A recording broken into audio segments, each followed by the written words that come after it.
Discovering the object of the podcast is the object of the podcast. Very good. That's the newsman. Yes. Right? Yeah, that kind of voice. Sure. Yeah. Is that a real guy? Yes. Well, I don't mean like, is he made up? He's a real newscaster. He was not an animatronic, if that's what you're asking, but also he was a real Daniel newscaster. Shore. He was an NPR newscaster. Yeah, those are his credits. Are all newscaster credits. And then I guess a collection of fake newscaster credits as well. I feel very, very justified in assuming that was meant to be Dan Rather or somebody a little bit more They wanted someone. That would be cool if it was Peter Jennings, whatever. Yeah, some eternally... A Wolf Blitzer. Well, sure. I mean, Blitzer will do anything. Yeah. Now you would get Blitzer. No offense to Wolf Blitzer. If he's listening. He'll do a cameo. You'd get Blitzer, you'd get Cooper. Cooper will do any of these things. Tapper. Kiernan.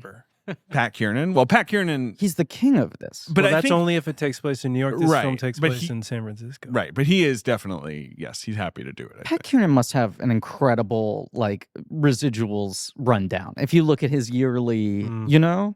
I mean, some of these... He's in the Avengers. Yeah, he probably gets some cash. Well, just the quantity of them. No, I know. But he's he's in some big boys. Can I brag? Jake Tapper, Wolf Blitzer, Pat Kiernan all follow me on Twitter. Oh, Jesus Christ. Oh, no. Well, can I brag? Yeah. Alex Jones. Does he? On Blue Sky? Yeah. Oh, good. On Mastodon? No. I'm not joining Blue Sky. I don't think they let him on that one. Here's I'm putting out an APB. No one send me an invite to Blue Sky. This isn't me negging people. It's that you don't want in. I don't want in. I haven't invited you. I want to go down with the ship. I've invited 6 people so far, and you weren't one of them. The last couple of weeks, Blank Check listeners have been doing, and here's another APB. If I don't know you in real life, don't send me a DM that starts with "Hey, Griffey baby." Oh, wait, no. I think you should retract that. You would be. You never know who you want to do that. You would be astonished. I'm not saying this because 3 people have done this. I'm 50 strangers a year message me and go, Griffey baby. Griffey baby. Yeah. Is this a reference to something specific? No. This is just people who think that you would enjoy that. Yeah. Or here you go, King, Blue Sky invite. I don't want to join. I appreciate the thought. It's considerate. I don't want to join. Oh, I see. They're trying to get you on there. Yeah, sure. I mean, but right. No. Yes. Only one of those has been anyone I've ever spoken to in real life. Brendan, you're not really a social media guy, right? Smartly. Not anymore. Pushed away. Oh, you once were?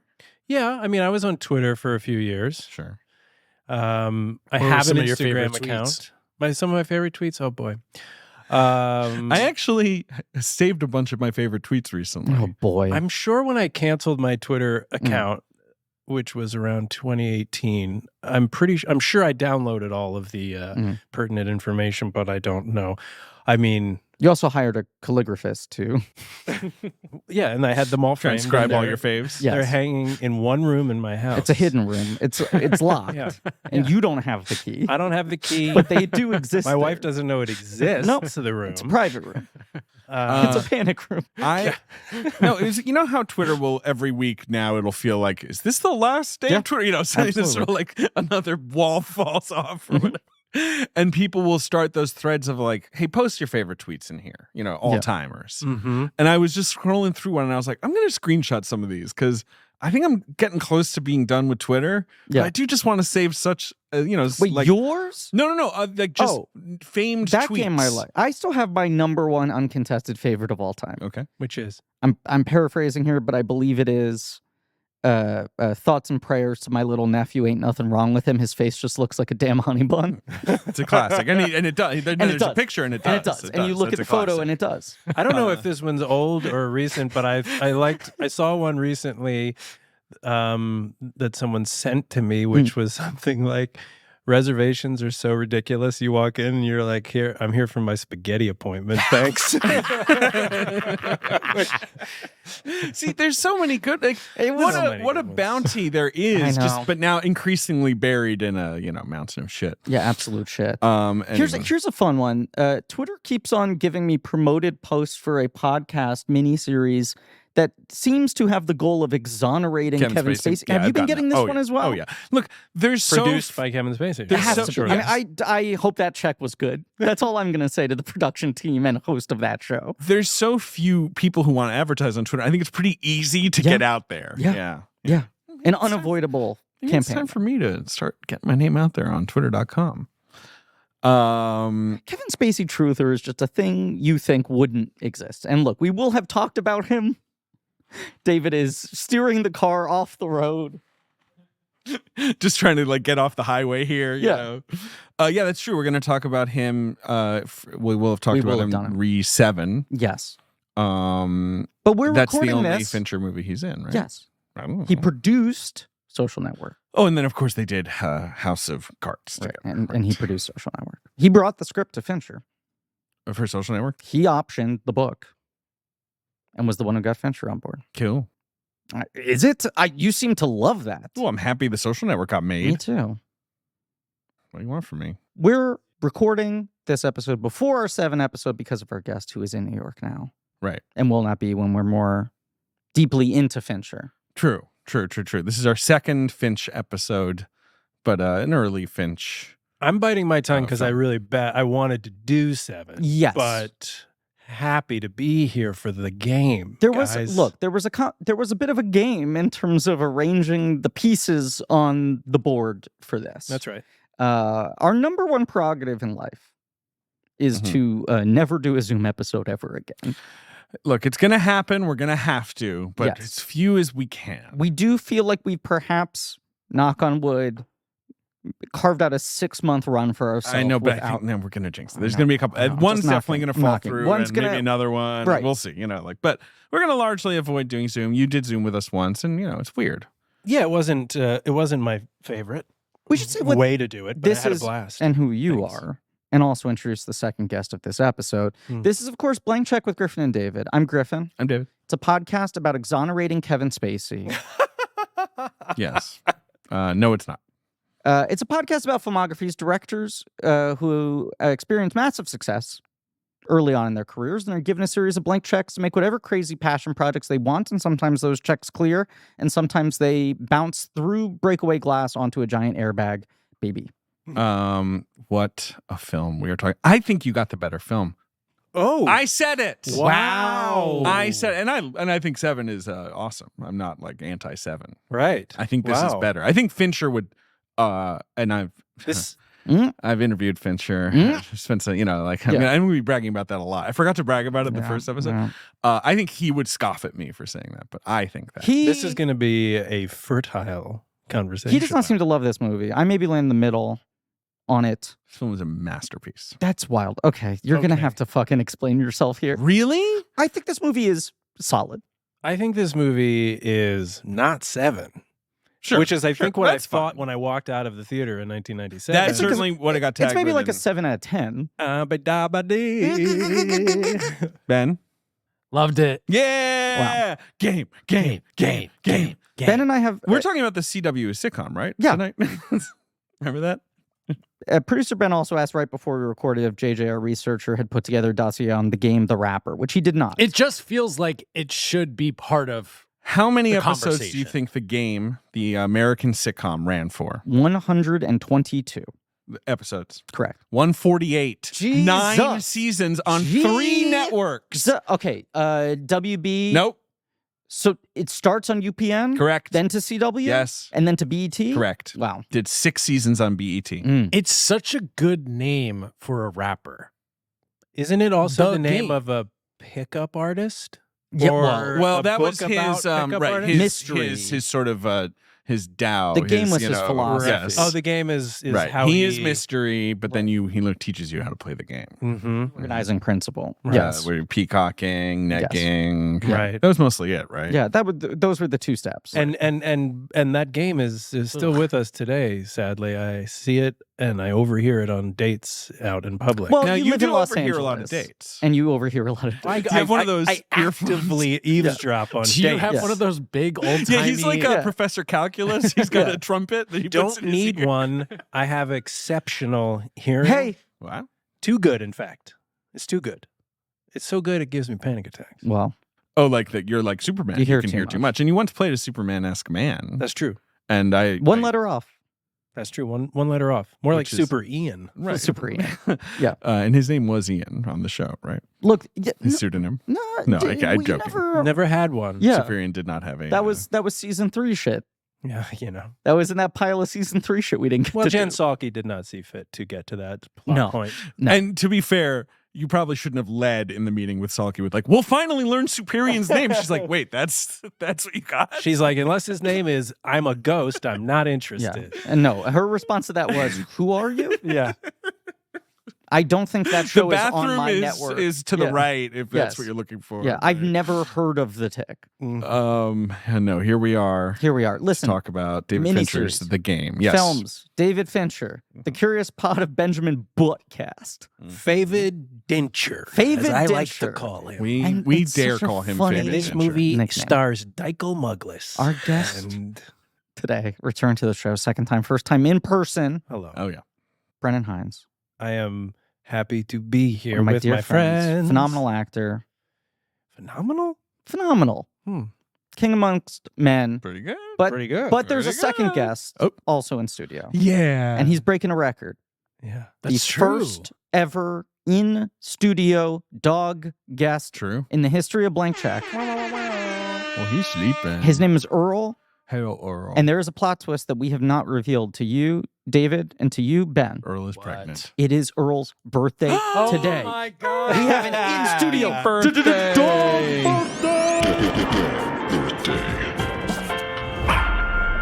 How old is Earl? He's 7. Great age for a dog. 7? Yeah. Hey, Sort of right in the middle there. SE backwards numeral. He's kind of EM. similar. Like 7 in years old. dog years is 49. That And in the game, Michael Douglas is turning 48, is he not? Well, they have adjusted the math on that. Oh, have Apparently, they? it's a little more nuanced than just multiplying by 7. I'm not one for nuance. I like to live in the 90s. Well, then Keep it simple, stupid.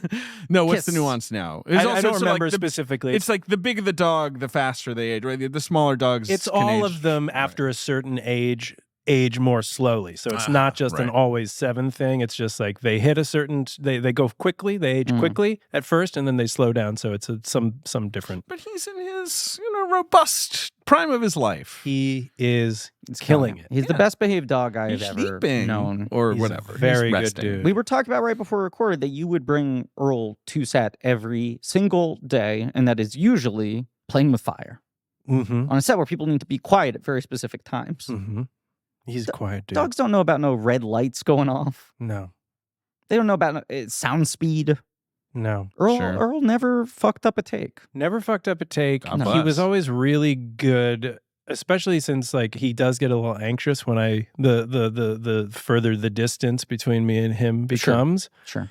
Because we're soulmates. And so I would go to shoot and he would watch very attentively. And then someone like Carrie would like hold him on great- her lap. The great Carrie Smith, The great Michael Carrie Douglas's hairdresser. And this is why I brought it up. Yes. And this is why I did that. Yes.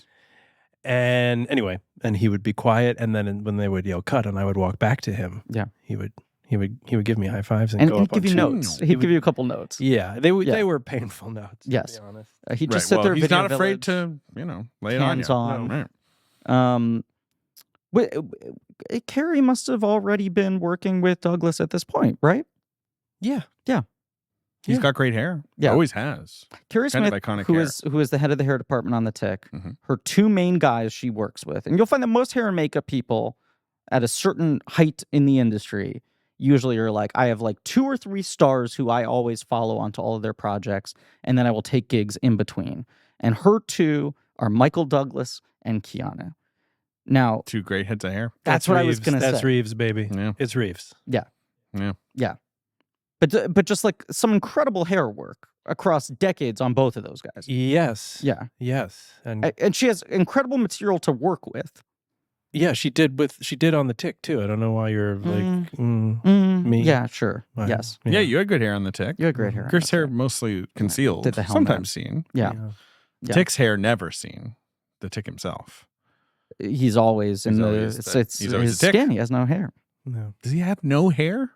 Was it part Is of that the thing canon? that he never has taken the suit off and has questioned I have whether never it is a suit. thought of it, and now that you've forced me to, Yeah. I'm upset. We've never seen Yeah. his hair. No, No pubes. Warburton either. didn't. no pubes. No, he has tons of pubes. He talks. He's Oh, all he pubes. does have pubes. No, I don't He has head Um, pubes.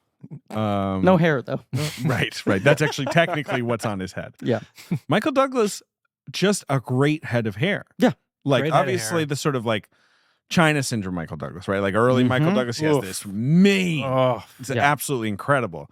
But even in this, he's like, you're like, guys would kill for this hair. Like, guys on the edge of 50 or whatever. This is what they want. was walking into a Broadway show Mhm. a couple of months ago. Which one? Good Night, Oscar. David's Sean Hayes. And it was Action Broadway away on that piano. recently. He really did. And it was the Give me opening that Tony night. over so every great black actor in America. What? I didn't say anything. he did. Yeah, he really did. He sure did. He said It's an that during the impre- performance. He says it every he night. says it And then they gave him a while damn he's Tony. playing the He was piano. like, Wendell Pierce, Stephen McKinley Henderson, and both the top dog underdog guys can eat my dust. I'm fucking Jack from Will and Grace, and I'm doing a voice. The most Totally. successful podcast in America. I keep kicking my head over. He It's does usually have, the he does have David that hot move. pod. And I'm he sorry. really can play the piano. Yes, right. Anyway, all the stars were there. Mm. Lucky Luciano, David Back from the dead. Detweiler, whoever that is. Uh-huh. I don't know. Anyway, Douglas was in front of me when I was walking in, and by the way, Oh. the hair, Yeah. still got it. Still got It's it. white as Good mane. As white as an 8 ball of cocaine, but it is good, looking good. But he went right white at the correct moment. Correct. He picked his spot to go Yes. white. He's got that Kaminsky money going How in there. I don't know. old was he when filming this? He's a little, I think, slightly older than his character. Yeah, I would so hope this so is- because I am 47, Mhm. 46 and a half. Go off. Go Okay. off. Okay. He was 53 when Okay. he made this. Yeah, And he's playing a saying 48. he's playing 48. 48. Right. He's Yeah. saying he's going to turn 48. Yeah. Right. Yeah. Because he did. He sells it. Well, yeah, but also I was gonna say he did like his full movie star ascension moment happened a little late for him. Yeah, well, because he was sure. producing. We Right, did our he's, Romancing the Stone episode. We talked about that a lot, where he just really he did what was it, Streets of San Francisco, He sure did. Mhm. and then But he was the punk, youngster on that Yeah, one, right? he was wasn't, Karl producing a Malden. lot. He had a long period where he was just like, I'm never going to be my father. Right. I'm never going to be that level of movie star. Better produce my own work and get bigger stars to play the bigger roles. and Right. all I of mean, the that. big one is Cuckoo's Nest, obviously, Yeah. which, right, he basically fires his own dad from being in. Right. And then he is in Coma, a good Yeah. movie. Mhm. Michael Uh, Crichton, Yep. directed by Crichton. Correct. Mhm. Is this one of before Crichton's- or after Looker? I think that's his first movie. Am I wrong? It is before. Looker is his 5th movie. Whoa. Crichton directed. Craig directed a lot. Oh yeah, Yeah. Looker Pursuit, is Westworld, batshit. Coma. Yeah, his movies are. I think You he's guys a should good do director. a Crichton. Great Train Robbery. You want to throw him The on only the problem spreadsheet? with What? doing Crichton is it's like, then how much do you want to expand your sort of, other things to like Right. all the adaptations as well? There's so many great Well, that's a Crichton Patreon adaptations. series. It's. I think it's too long to be a Patreon series. Pick. We cherry. We'd pick. have to pick because. Yeah. All right, let me see if I can. And we would not do Jurassic Park, or No. it's because like we can do those Yeah. other times. Yes. It would be like Andromeda Strain. Mm-hmm. I think we would do the Terminal Man, George Segal against computers. You I've never seen must that. you Yeah. must do Looker. Well, that's him directing, so we'll do that. But Yeah, I'm that's trying to a think of, proper- like, that's if we do a mainstream. We're spin-off talking- series that's adaptations of Crichton Oh, right. books. That Sure, he yeah. didn't direct. You do Rising Sun. Mhm. Speaking of Mikey D, you do Disclosure. I forgot that's a Crichton. You do Congo. Yes. Bruce obviously. Campbell cameo. Yeah. You got to look at the Sphere. Mm-hmm. Got to check it out. Yeah. Right now, very Sphere vibes too. A lot of undersea business happening in the news. Sure. And then maybe you do the 13th Warrior and Timeline. Well, 13th Warrior we'd save for McTiernan. Save that for McTiernan. Yeah. But do we have to do Timeline? I think you have to do I don't Time. know the 13th Warrior. Do It's I? Sort of a One- famous flop. One of the most costly financial disasters in the history of studio filmmaking. starring. Antonio Banderas. Heard of him? But it was like a movie that cost over $100 million 20 years ago and made like less than 10. Oh God bless. Like disastrous. God Yes. bless. Yeah. People weren't ready for there to be a 13th Warrior. They only No. wanted 12. 12 was the max. They didn't want a baker's dozen. That was the ceiling. I guess because China Syndrome's a big movie, but he's the third lead in that. And That's did- Lemon and he did Fonda. produce. He that? did produce that. Right. That's what he would sort of do. He'd he be would do like, I'll that. be one of the guys Mhm. in it. Right. Yes. And I think he really doesn't. His breakout is Romancing the Romancing Stone. the Stone. This Yeah. brings up something that I did notice watching this movie, which Mhm. was this is one of the more sympathetic semi-likable Michael Yeah, Douglas but leads. It's on that edge of That's- well, that's- he's just kind of an asshole. You know that I looked Yeah. it up, and I think the most likable he ever achieved is The American President, and that's He's a very he's a good very guy in that. powerful, but very powerful person, right? Yeah. But he is genuinely, generally Yeah. pretty unlikable, and Yes. also no ass in this one. Oh, you don't see it. Don't see the tush. And at no point, I think, does he don a sweater, No. which he doesn't- loved to do. He almost throws a woman up against a wall, Mhm. but doesn't quite. Doesn't quite do it. He definitely grabs her by the Yeah. arm a few times. Yes. His daddy liked to do that a lot too. Mm. He handles cocaine. I was about He to does. say, though, but he doesn't take any. He's No. Doesn't nearly take any. near cocaine. But he, Oh, yeah. I mean, but He you does know, hand- it's enough to just see him no, I hold mean, He it. touches he's cocaine. around. In the Douglas universe, you gotta touch some cocaine. Yes. Yeah. Just at least Let a me little. give you his asshole run. Or, maybe some Well, I nice was gonna guys say, sprinkled it's in. Most of Just the sort of 80s and the recap early stuff. 90s. Yes. We're going to recap. But we did our Romancing the Stone episode. did. That is the thing where he's producing that, he's developing that script at someone, and he's like, should I just play the guy? He does not on paper totally make sense for that role. Certainly not what he had done up until that moment.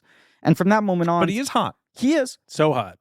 But he's also like, there's something so like seedy and yuppie about him, and that's supposed to be this like that's written to be like a Bruce Campbell role, right? Uh-huh. But, I mean, I do think, he correctly identifies, like, I can play this guy as kind of a straight scumbag and it'll Totally. work. Yeah. And then it's like, oh, surprisingly, you've now finally found your movie star persona, Right. and then he just like kicks it into the next gear with this scumbag run, Well, let where me give his you the star run. just multiplies. He wins an Oscar for playing a scumbag, and he's Mhm. basically just like, this is what people want. I'll just be consistently the worst person in the world. Mm-hmm. And audiences love to watch me like get away with shit or be tortured. It's- Romancing the Stone. Yes. Jewel of the Nile. Mhm. The sequel. This is the scum run. Chorus line. He's in that. He's the scummy director. Right. Not scummy, but, he's the mean director. It's like it's a sort of a glorified cameo, right? Right. It's right. I mean, well, it's all the girls. Yeah. God, they hope they get it. I hope they get it. Fatal Attraction. Heard of it? yeah. In which he is, of course, the sympathetic protagonist, but he's a scumbag. It's total scumbag. Getting what he deserves in a way. And that's the story. I think he's at a test screening for that, and one of the Paramount executives comes up to him and goes like, I don't know how you do it. And Right, he's how like, do you what? chart that? Yeah. And he's just like, we will watch you cheat on your wife, and the next scene, the audience is like back in your court. Right. Like, right. Well, is people that just because of how they made Close play it in a way that she was not comfortable playing it? yes, I think that's part of it. Off-hinged, as I like to right now say. I think that's part of it, but he just had some weird power. It Yes. still does, but especially in this 80s, 90s around Douglas, where it's just like he kind of never loses the audience. It's even super movie star shit. Yes. It's some Yes. really dark movie star His dad energy. had it too. His Right. dad absolutely had it. Yeah. Both One of Bad and the the great movie Beautiful, stars. Ace in the Hole. Absolutely. Like could be such a piece of shit that you just like he's so goddamn compelling Yes. that and he's feral and fully committed Mhm. to to being as much of a scumbag as Kirk possible. Douglas is scary. Michael Douglas is more slimy. Mhm. Yes. But they both, what's the Kirk Douglas line? I love it. In Ace in the Hole. I've met a lot of hard-boiled eggs in my life, but you're 20 minutes. Hey. Mhm. Great Billy Wilder line. Okay, so Fatal Attraction. Humongous. Wall Street wins an Oscar. Yeah. Gordon Gekko. And there's a quote, I think it was in the dossier that JJ put together, that he's like, that was the scummiest I had ever gone. Just like unrepentant. And I won an Oscar for it. So you start to go, Everyone's like, I guess this is what I do now. Like, why But I mean, why would I also, stop doing this? Fatal Attraction, Wall Street, they're the same year. Yeah. He's truly on top. Insane. Then Black Rain, Uh-huh. underrated Ridley Scott movie. He's like a dark cop in that. He he Did plays never a, looked cooler. Yeah. plays never a bag really of cool. cocaine. Glasses. Yeah, Yes. very coked up movie. Yes. War of the Roses, Uh-huh. really good movie, also very dark. Yeah. A you know. hit too, A which hit. I learned like one of the from- top yeah. 10 hits of the year. I remember it so well as a Yeah. kid, but didn't know it was a hit. Yeah. Something called Shining Through. That's No, Melanie yeah, Griffith. World War II drama. Okay, I don't know weird. much about that one. All right, Basic Instinct. Uh-huh.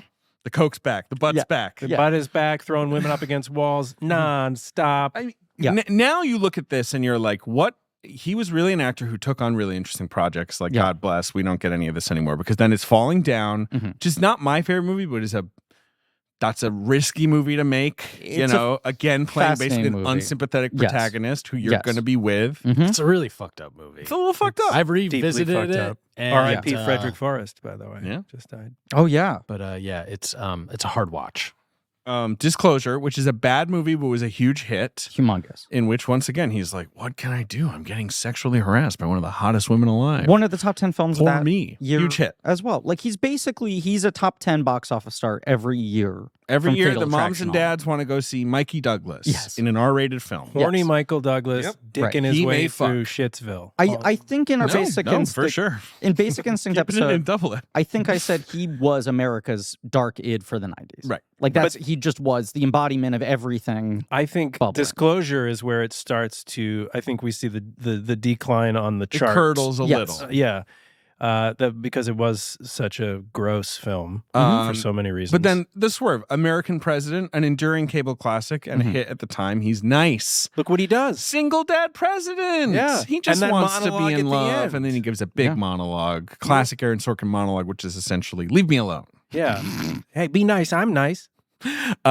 Ghost in the Darkness, kind of an underrated, fun, always forget about that movie. period hunter movie Him and with Val? Kilmer. Yeah. Mhm. This year, The Game. Mm-hmm. The next year, A Perfect Murder, which is Mhm. not very good. And Which- similarly, they're trying to go for that vibe again. Shot in 3D or attempts at 3D No, because so- it was Dial M Dial for M for Murder. Murder was shot in The 3D. original, yeah. This one, No, no. I think they tried a gimmick. with Really? this one. Let's. I'm not seeing any 3D mentioned here. All right. Dial M for Murder has 3D, like old-fashioned Incredible glasses 3D. 3D. Yeah. I think there is some sort of reference to 3D in I this think you're movie. just talking about Viggo Mortensen's handsomeness. It popped out at me. Yes, it's 3-dimensional. It And- smooched me on the mouth in the theater. And then in 2000, bit of a comeback, Wonder Boys, which she's wonderful My in. favorite performance of his. And then Traffic, which is a huge fucking hit. Yeah. And he's sort of the more sympathetic version of like this kind of a guy. Right. Yeah. Similarly, like in over his head, rich guy who doesn't get how the world works, right? But Yeah. more sympathetic because he's like, "Where's my daughter? Where's my give me back my daughter Give me sort back of my vibes. daughter? Give me You back- darn drugs, Drugs Yeah. took my daughter. I will get them. Topher Grace." There are two great Fincher quotes on Douglas that JJ dug up. One is, "I like to subvert expectations. I hope the game is entertaining, but it's also a little prurient, Prurient.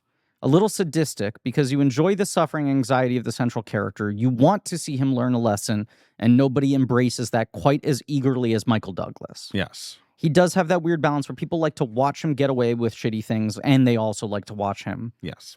learn a lesson, get his comeuppance, what have you." And then he said, "The thing about Michael is that he gives you an interesting cachet because his name promises entertainment, but it also promises friction.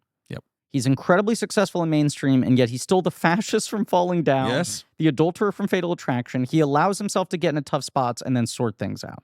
Yeah. He doesn't die. No. Usually. He does usually kind of get away with it. Mhm. Although he dies in Falling Down, right? That one he does, yes. Yeah, definitely. But largely I feel like it's like much like in the game, it's kind of like he goes through hell and back, but then at the end he's kind of like, okay, Yeah, And Wall Street he goes to jail, but then of course money never slept and out he money came. never slept. It woke up. In the 2000s he shifts, I feel like, into more daddy mode. He also starts working a lot less. I don't know. I mean, he did a few. Don't say a word. Don't She'll say a never word. tell.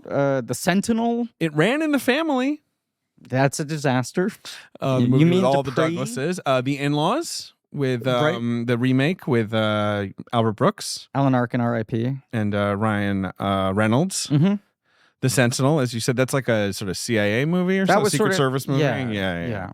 You mean Dupree? But now he's really kind of in debt. Ghost He's of not- Girlfriend's Past. Yeah. He's not on the poster anymore. Not so No. much. I mean, money never slept, and there he was Right. back.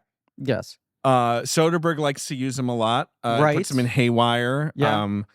Puts him obviously in probably his best recent performance, Behind the Candelabra. Yeah, that's, I guess, that is his best work ever, right? You think that's his best work ever? Might be. Kinda. It's a very you said good Wonder performance. Boys was your favorite. Wonder Boys is kind of a really I that's just a real love sort that of movie Mount and that Rushmore performance. I find him so funny. R.I.P. Curtis Hanson. Yeah. Yeah. But anyway, throw Curtis on the bracket too.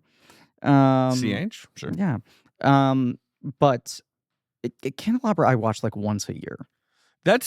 Look, I really like that movie. Yeah. I think it's great. Yeah. I think it's so well acted. Him and Yeah. Dame are incredible. Rob Lowe, hilarious. Yeah. think it's interesting to watch it once a year. Are you sure about that? It is just so pulled my power cord out. bizarrely compelling. It is. I love that movie. It's great. Yeah. It's an underrated film. Have you seen Behind the Candelabra? Yeah, I loved it. I haven't seen it since the first time I saw it. Yeah, you're like 99% of America, I would say, in that regard. Wait, that was Soderbergh? Yep. Yeah. I totally That was his forgot that. retirement film. That was his right. I'm making one last one. It says was that at every Cannes. year. You know, it was, but then HBO just, put it on HBO. They wouldn't put I it in mean, theaters. also just go back real quick. Haywire, it's a fucking great movie. Haywire rocks. I need I have to rewatch one Haywire. note. I don't know what's going Yeah, on. it makes no sense to me. But I don't care. I like it because it doesn't try to fucking explain anything. Things just happen, and the things that happen are good and cool. And Yeah, I like Haywire. Yeah. Haywire's fun. Who does he play in Haywire? He's like the What's first his role? guy. Okay. I think like he's right. He's the first early guy in the is film. Channing Tatum. I guess. Right, Yeah, that's he's the the first second big- guy. Okay. He like gives her the assignment maybe. yeah. yeah, He's like a CIA boss. Paxton guy. is her dad? Paxton's her dad. Yeah. Douglas is like the guy standing next to the big private plane in the airport hangar kind of scene. And then, Sure. Fassbender has the biggest fight, and then Right. Ewan McGregor is surprisingly the final boss. Yes. And you're like, I would have swapped these. And Banderas turns out to kind of be mastermindy. Oh, I forgot you about got me Banderas. there. I remember him having a big bushy beard. He's in it. Oh, right. Yeah. Yeah. Antonio Banderas, one of my favorite actors, literally one of my favorite actors of all time, one of my favorite working actors, but no one is more ready to just be in a movie. Yeah. Like, it's like, how's the role? Bad. Yeah, I think I'll do it anyway. Right. And he doesn't phone it in, but he's also not adding anything to it. He clearly is just kind of like, oh, this is 3 scenes. Fine. Right. You get 3 scenes of Right, Antonio. like you see him pop up in the Uncharted trailer and you're like, is he secretly going to role in this? Nope. And you're like, absolutely not. Nope. No, he's just going to show up and and he- hit the marks and collect his check. And bring the energy. He's got the best energy, and he has a very similar role in Indiana Jones. Yeah. Where he shows up, and you're like, "Are we with Antonio for the last act of this?" Yeah. And then he's like, "Gotta go." And you're like, all right, fine. I mean, he probably was just like, "I'll work with Spielberg. Sure, yeah, I'll do a scene." But it's not Spielberg. It's not even fucking Spielberg. You're right. I'll work with Mangold though. Yeah. I'd work with Mangold. Yeah. I'd do it. De Palma put in a good word for him. I'd ride the after 310. Femme Fatale, Yeah. probably. All that glitters is mangled. So it's a sterling career, Mhm. Michael Douglas, I would say. And this is sort of right. I mean, he's pretty much the tail end of his peak. Yes. Right? Yeah. It's a big movie. Yes. Big movie budget? What's the budget? 60? $70 Whoa. million. That is Massive. wild for 25 years ago. The reason for that is twofold. One, Michael Douglas is a big star still. Big titty star. He's a big tittied star, according to Griffin. With that He's a giant BTS. rack. 7 was a gigantic hit. Right. And 7 Humongous. doing so well despite being Yes. rated R and having spiky dildos and Yeah. heads in boxes, Mhm. I think convinced people like, okay, you can make an His R-rated thing movie a with hit. mainstream. This is also, of course, a film that was distributed by Mhm. Polygram. We can talk about this. Who were not, a studio. No, this was basically their main attempt at becoming a blockbuster distributor themselves. So I think they probably were kind of like, look, whatever it costs, like we want this project. We right? need a You know? marquee Exactly. statement. Look at who we're attracting. Big director, big star. And that's like Michael Douglas was very hesitant to do the movie only for that reason. You introduced Brendan, right? Yeah, Brendan Hines is here. I would Getting love anxious. another introduction. He's back. If we're handing them out. From The Tick, from MacGyver, from Lie to Me, from Lock and Key. what's Roth like? You can answer off mic. Okay. Delightful. What episode were you on previously? What was the series we were Crime doing? Wave. Crime Wave. Raimi. Raimi. Yeah. Okay. That was a fun movie. Was Yeah, it? boink. Yeah, that's a fun stuff. Ben loved it. Ben loved it. Absolutely ruled. Yeah. That's good. If I recall correctly. Mhm. Anyway, right. Big budget. Let me Big tell you. Titty budget. Well, and big, it's also big old titty Fincher's budget. at this point where Okay, he's okay. like, Fincher's been doing the most expensive commercial music video shoots, Sure. right? Sure. And then like Alien 3 is a lot of money, Mhm. but they don't give him a lot of control. 70's got more control, but less money. Sure. I think now he's finally like, great, I will do everything exactly the way I want to. Right. And from this movie on, he starts to become a little more like, I will budget myself. I know which things I need to spend the money on and which areas I can save money. You don't want the rep of, No. oh, that guy's always over budget. Oh, Right. he's always too expensive, blah, blah, blah. Does No. he have full control of this film? I believe, does. We can talk about it. I think he gets final cut on pretty much anything he But makes. it's just wild. The only other Fincher episode we've recorded at this point is Panic Room. Yeah. And it is wild that 5 years later, Panic Room costs 48. Yeah. Right. To this is 70. Yep. Essentially one location. Yeah. But even still, that's like a very intensely constructed film. It's a complicated film, but yes, I think the game is more right. You're shooting constant night shoots in San Francisco. It's a big old production. It's also just very expensive to depict the ludicrously rich. It is. It is a gotta thing pay that up. doesn't get discussed. Rent these mansions. It's the succession of it all, Yeah. which starts off, did I press the wrong button? Yep. Am I watching Succession right now? This movie truly does start Succession ripped it right off. right off. The the sort of Super 8 footage, the Yes. memories, Now, David, depressed looking children. just Yes. because I want to make sure I don't forget this. I'm watching the opening. So I know we'll talk more about the development of this, but I just want to make sure now that Brennan's brought up the opening, No, go ahead. the home videos, that I don't forget this. You're watching this Succession-y, like 8mm home video footage, haunted sort of father with a tight 70s or smile, 60s, and a very stern-looking child in a little blazer.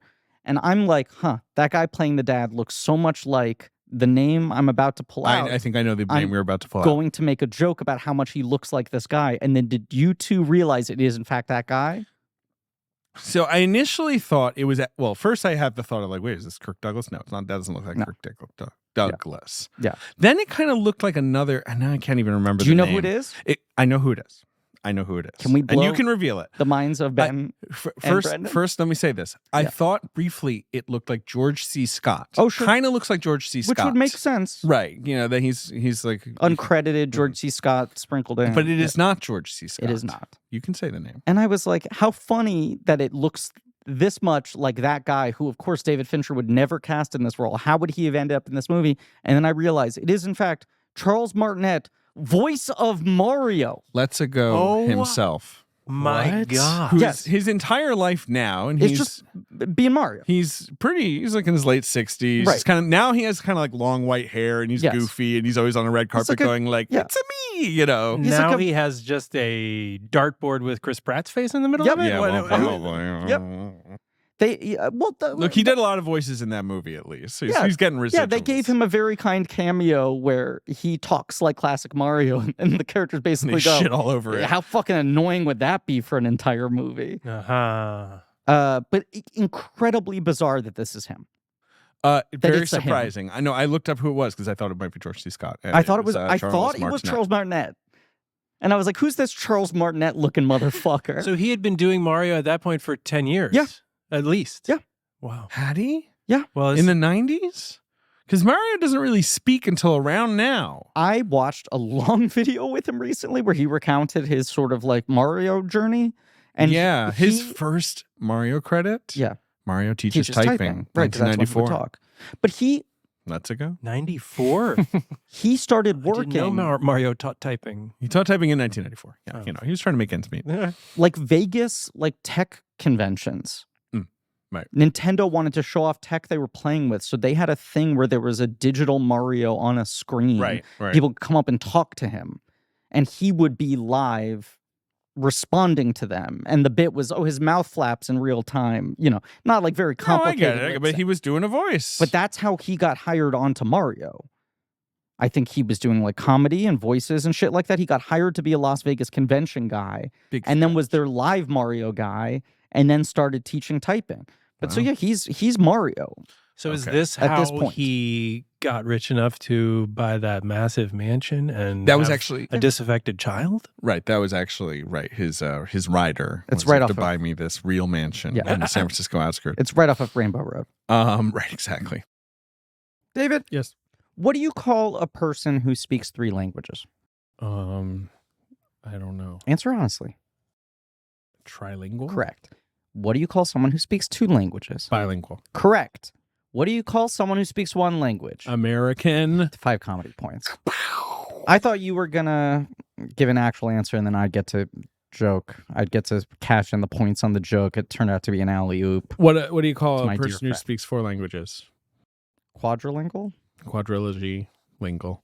That's what I was trying to do. I know. You call them an alien box set. Listen, David, only 22% of Americans speak a language other than English at home. And that's inexcusable. And I say this as someone whose French mother spent decades before a teacher finally went to the principal of my high school and said I was unteachable. Wow. But give him a waiver. Griffin, maybe if you started learning a new language this fall, you could be the exception to your own rule. Maybe mommy would love me. Babbel, you can start speaking a new language in just 3 That's all it weeks. Takes. Because listen, it works. That's why Babbel. Why Babbel? Because it works. You don't have to pay hundreds of dollars for a private tutor. Fool yourself with language apps that are little more than games. If I want to play games, I'll play games. Lord knows I have them on my phone. Disney Emoji Blitz. Babbel's quick 10-minute lessons are designed by over 150 language experts to help you start speaking a new language in as little as 3 weeks. And this is what I like. I like that Babbel is designed by real people for real conversations, not by fake people for fake conversations. All of Babbel's tips and tools for learning a new language are approachable, accessible, rooted in real-life situations, and delivered with conversation-based teaching. This is all great news. Babbel, it's really helpful for real-life conversation stuff, asking for directions. Ordering dinner at a restaurant. You don't want to be whipping out your phone trying to Google Translate, can I have some ravioli with butter? Yeah, I'll tell you what's on the menu if you do that. Some nasty looks from your fellow patrons. Studies from Yale, Michigan State University, and others continue to prove Babbel is better. For instance, one study found that using Babbel for 15 hours is equivalent to a full semester at college. They have over 10 million subscriptions sold, and Babbel is real language learning for real conversations. 15 hours. You're telling me I can, in 1 week, knock out 7 semesters of college and pull down 9 hours of sleep a night? Yeah. It's an incredible deal. Look, here's a special limited time deal for our listeners to get you started right now. You get 55% off your Babbel subscription, but only for our listeners. Only at babbel.com/check. You get 55% off at babbel.com/check. It's spelled BABBEL.com/check. Rules and restrictions may apply. Okay. David Fincher, Post 7. This is where we're at. He wants to make a film called The Sky is Falling. It sounds wild. Sci-fi action thriller written by Howard Roth and Eric Singer. Gore Verbinski later tries to take it up and fails to launch it as well. 2 clerics on an archaeological dig discover proof that God is actually dead. Cool. God's Good start. Dead body. Cool. Yep. Propelled by their new nihilism and loss of faith, they become targets of the world's then overarching religious organization, who hires a terminally ill hitman to track them down after they embark on a drug-induced murder and robbery spree. Why didn't Hollywood want to make this? Sounds very It doesn't Fincher. touch any hot buttons. No. He also tried to make a movie called The Crowded Room, Which is what ends up being the Tom Holland show. which has been turned into a Tom Holland show like 30 years later. Multiple personality project. Brad Pitt was interested. The Milligan. What was the real guy's name? Billy Milligan. Yes. This is based on a book? Yes, It's based on a based on nonfiction novel. Yes, whatever based on a that real means. incident. Yes. Joel Schumacher was first trying to make it, I think, with Pitt. Right. And then he kicks it to Fincher. That didn't match up. Yeah. Whatever. This- It lingers for many years. Wait, not the game, the Crowded Room you're talking Crowded about? Room. Because the game feels very Joel Schumacher to It me. does. Oh, there is a very, very trashy version of this movie that pretty much almost existed because it was written on spec by these guys, John Brancato and Michael Ferris, who have many credits to their name, pretty much all of them bad. Wrote offense the to them. Net, didn't they? Or wrote at least The one Net. of them? And this movie is The Net is I kind of love The Net. Yeah. It's silly fun, but it's the bad version of this, Yep. Yes. right? They also wrote, a bunch of total nonsense, Into the Sun, Blood Fist 2, but they also wrote Terminator 3 and Terminator Salvation. Right, wild. And a little film called Terminator Genesis. No. Oh. Catwoman. Oh. Wow. I was going to say 8mm does feel like Schumacher doing Fincher. 8mm is Schumacher ripping off 7, yes. Yes.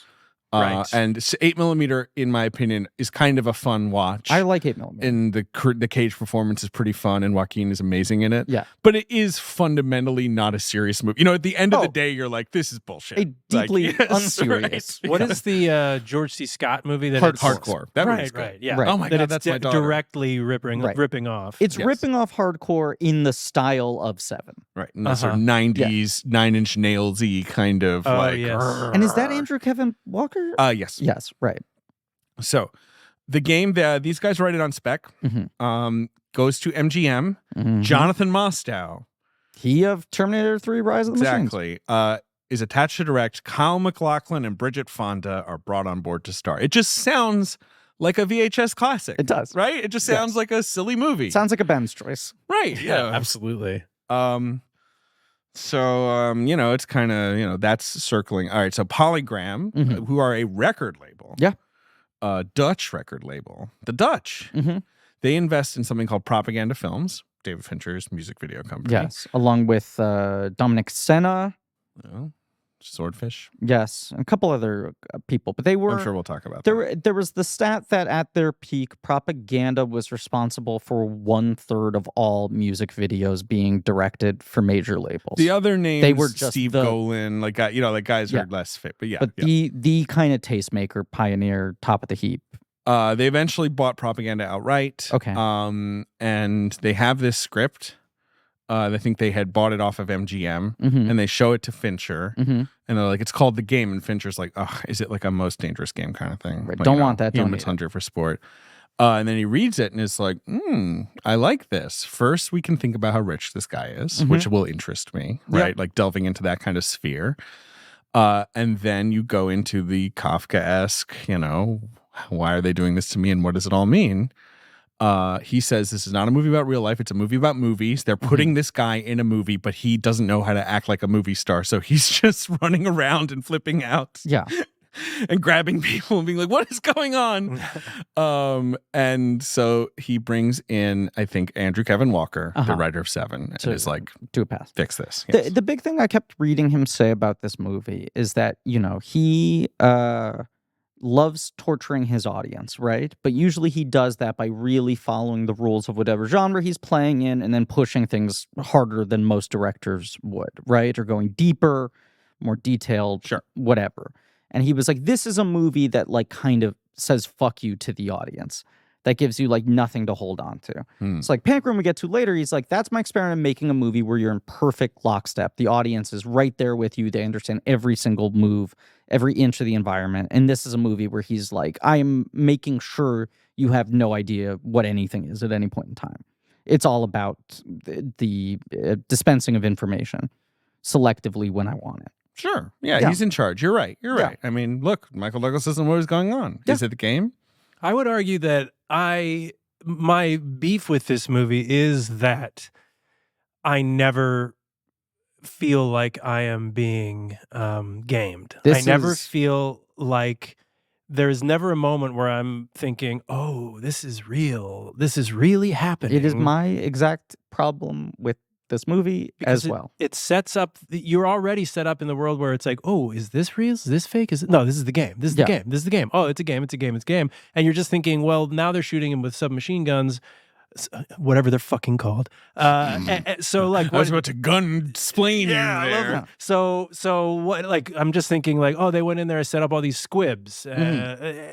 All I'm thinking the entire time is, CRS has a lot of money. This is a very expensive Well game, funded. very well funded. You're impressed. Yeah. You want I'm to buy stock, impressed. They have maybe? they have a great, they have just this great ensemble of character actors. They who- really do. Incredible style.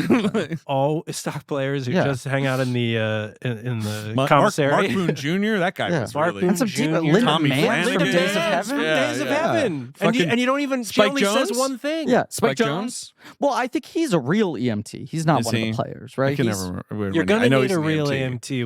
EMT when he jumps off a Yeah, building. yeah, he's post building. Yeah, because I guess he's the one going like, clear the breakaway glass. But I do think Ben and I were talking I about have this. my... Oh, conspire together before had you got in dinner. here. We shut it down after a couple of minutes. We realized we were getting too Said save it for the mic. close. Save it for the mic. So mad. No. I have a comeback for you guys. No, that's but fine. Later. And look, this is less against the movie and more about the way this movie is talked about, but I feel like people cite this as like one of those great twist ending movies. And I'm like, the twist is the movie does the exact thing it tells you it's going to do at the beginning, which I don't think is fundamentally a problem, but that doesn't make it a twist. Well, I don't know who's calling it a twist. Who's out here calling it a twist? Fucking Screen Rant or some shit. Leave them out of this. Okay. They don't know anything. What do they know?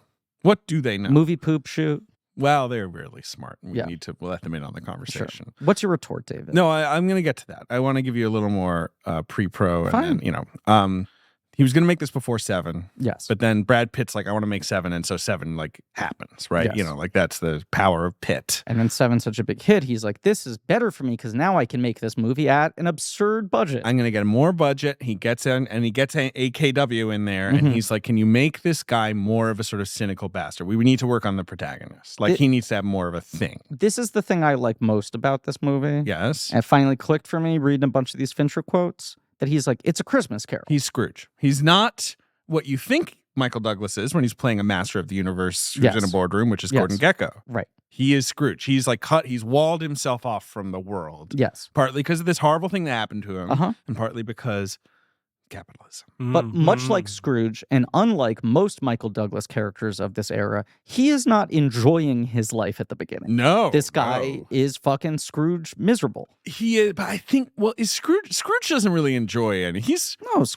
kind is of joyless. a grump. Yes. a humbug. More Yes. like. But like Scrooge is like actively like, snarling at children in the street, right? Like he's a real asshole. This guy, I feel like if you pointed a gun at him, he'd be like, what do you mean? I have a great life. Like, look at my nice house, right? Yeah, but he's dead to the world. You He's wouldn't very believe like, yeah. it, and he No, you doesn't wouldn't believe it. quite Scrooge snarl. But I caught the moment when he goes into the CRS office for the first time, and the woman's on the phone, and he just starts talking, Yeah, he's got a and rich, she holds up so- her finger, I'll just do my retort now. Yes, she holds it, and he's just so miffed that and he she's done walks that. away, and he's Yes. just like, "How dare you not drop everything? I'm talking right now." So you guys are complaining. I'll just get this out now. The Okay. game is happening to him, and of course we know it's the game. The movie's called The Game. He's been Right. told the game will happen, Right. and then a bunch of crazy shit happens. Right. That's the game. And then he keeps on thinking that was the game up until now, but now it right, stops. which is being how the they're game. fucking with him, Of course. obviously, and it's a good Yes. bit. Yeah. And we should salute them and maybe put them in the bit hall of fame 5 for all the comedy fucking points. bits they're doing in Yeah. this. I mean, it's a solid. It's work. like bits on bits, Yeah. you know. Yeah. But he is so completely Mhm. divorced from how reality works because he's so rich that he cannot perceive reality at any point in this movie. Everyone to him is a little ant who is just there to serve him because Right. that is how his life is constructed. And so when life He starts, thinks of everyone else as a character actor. it's like she's a Right. waitress.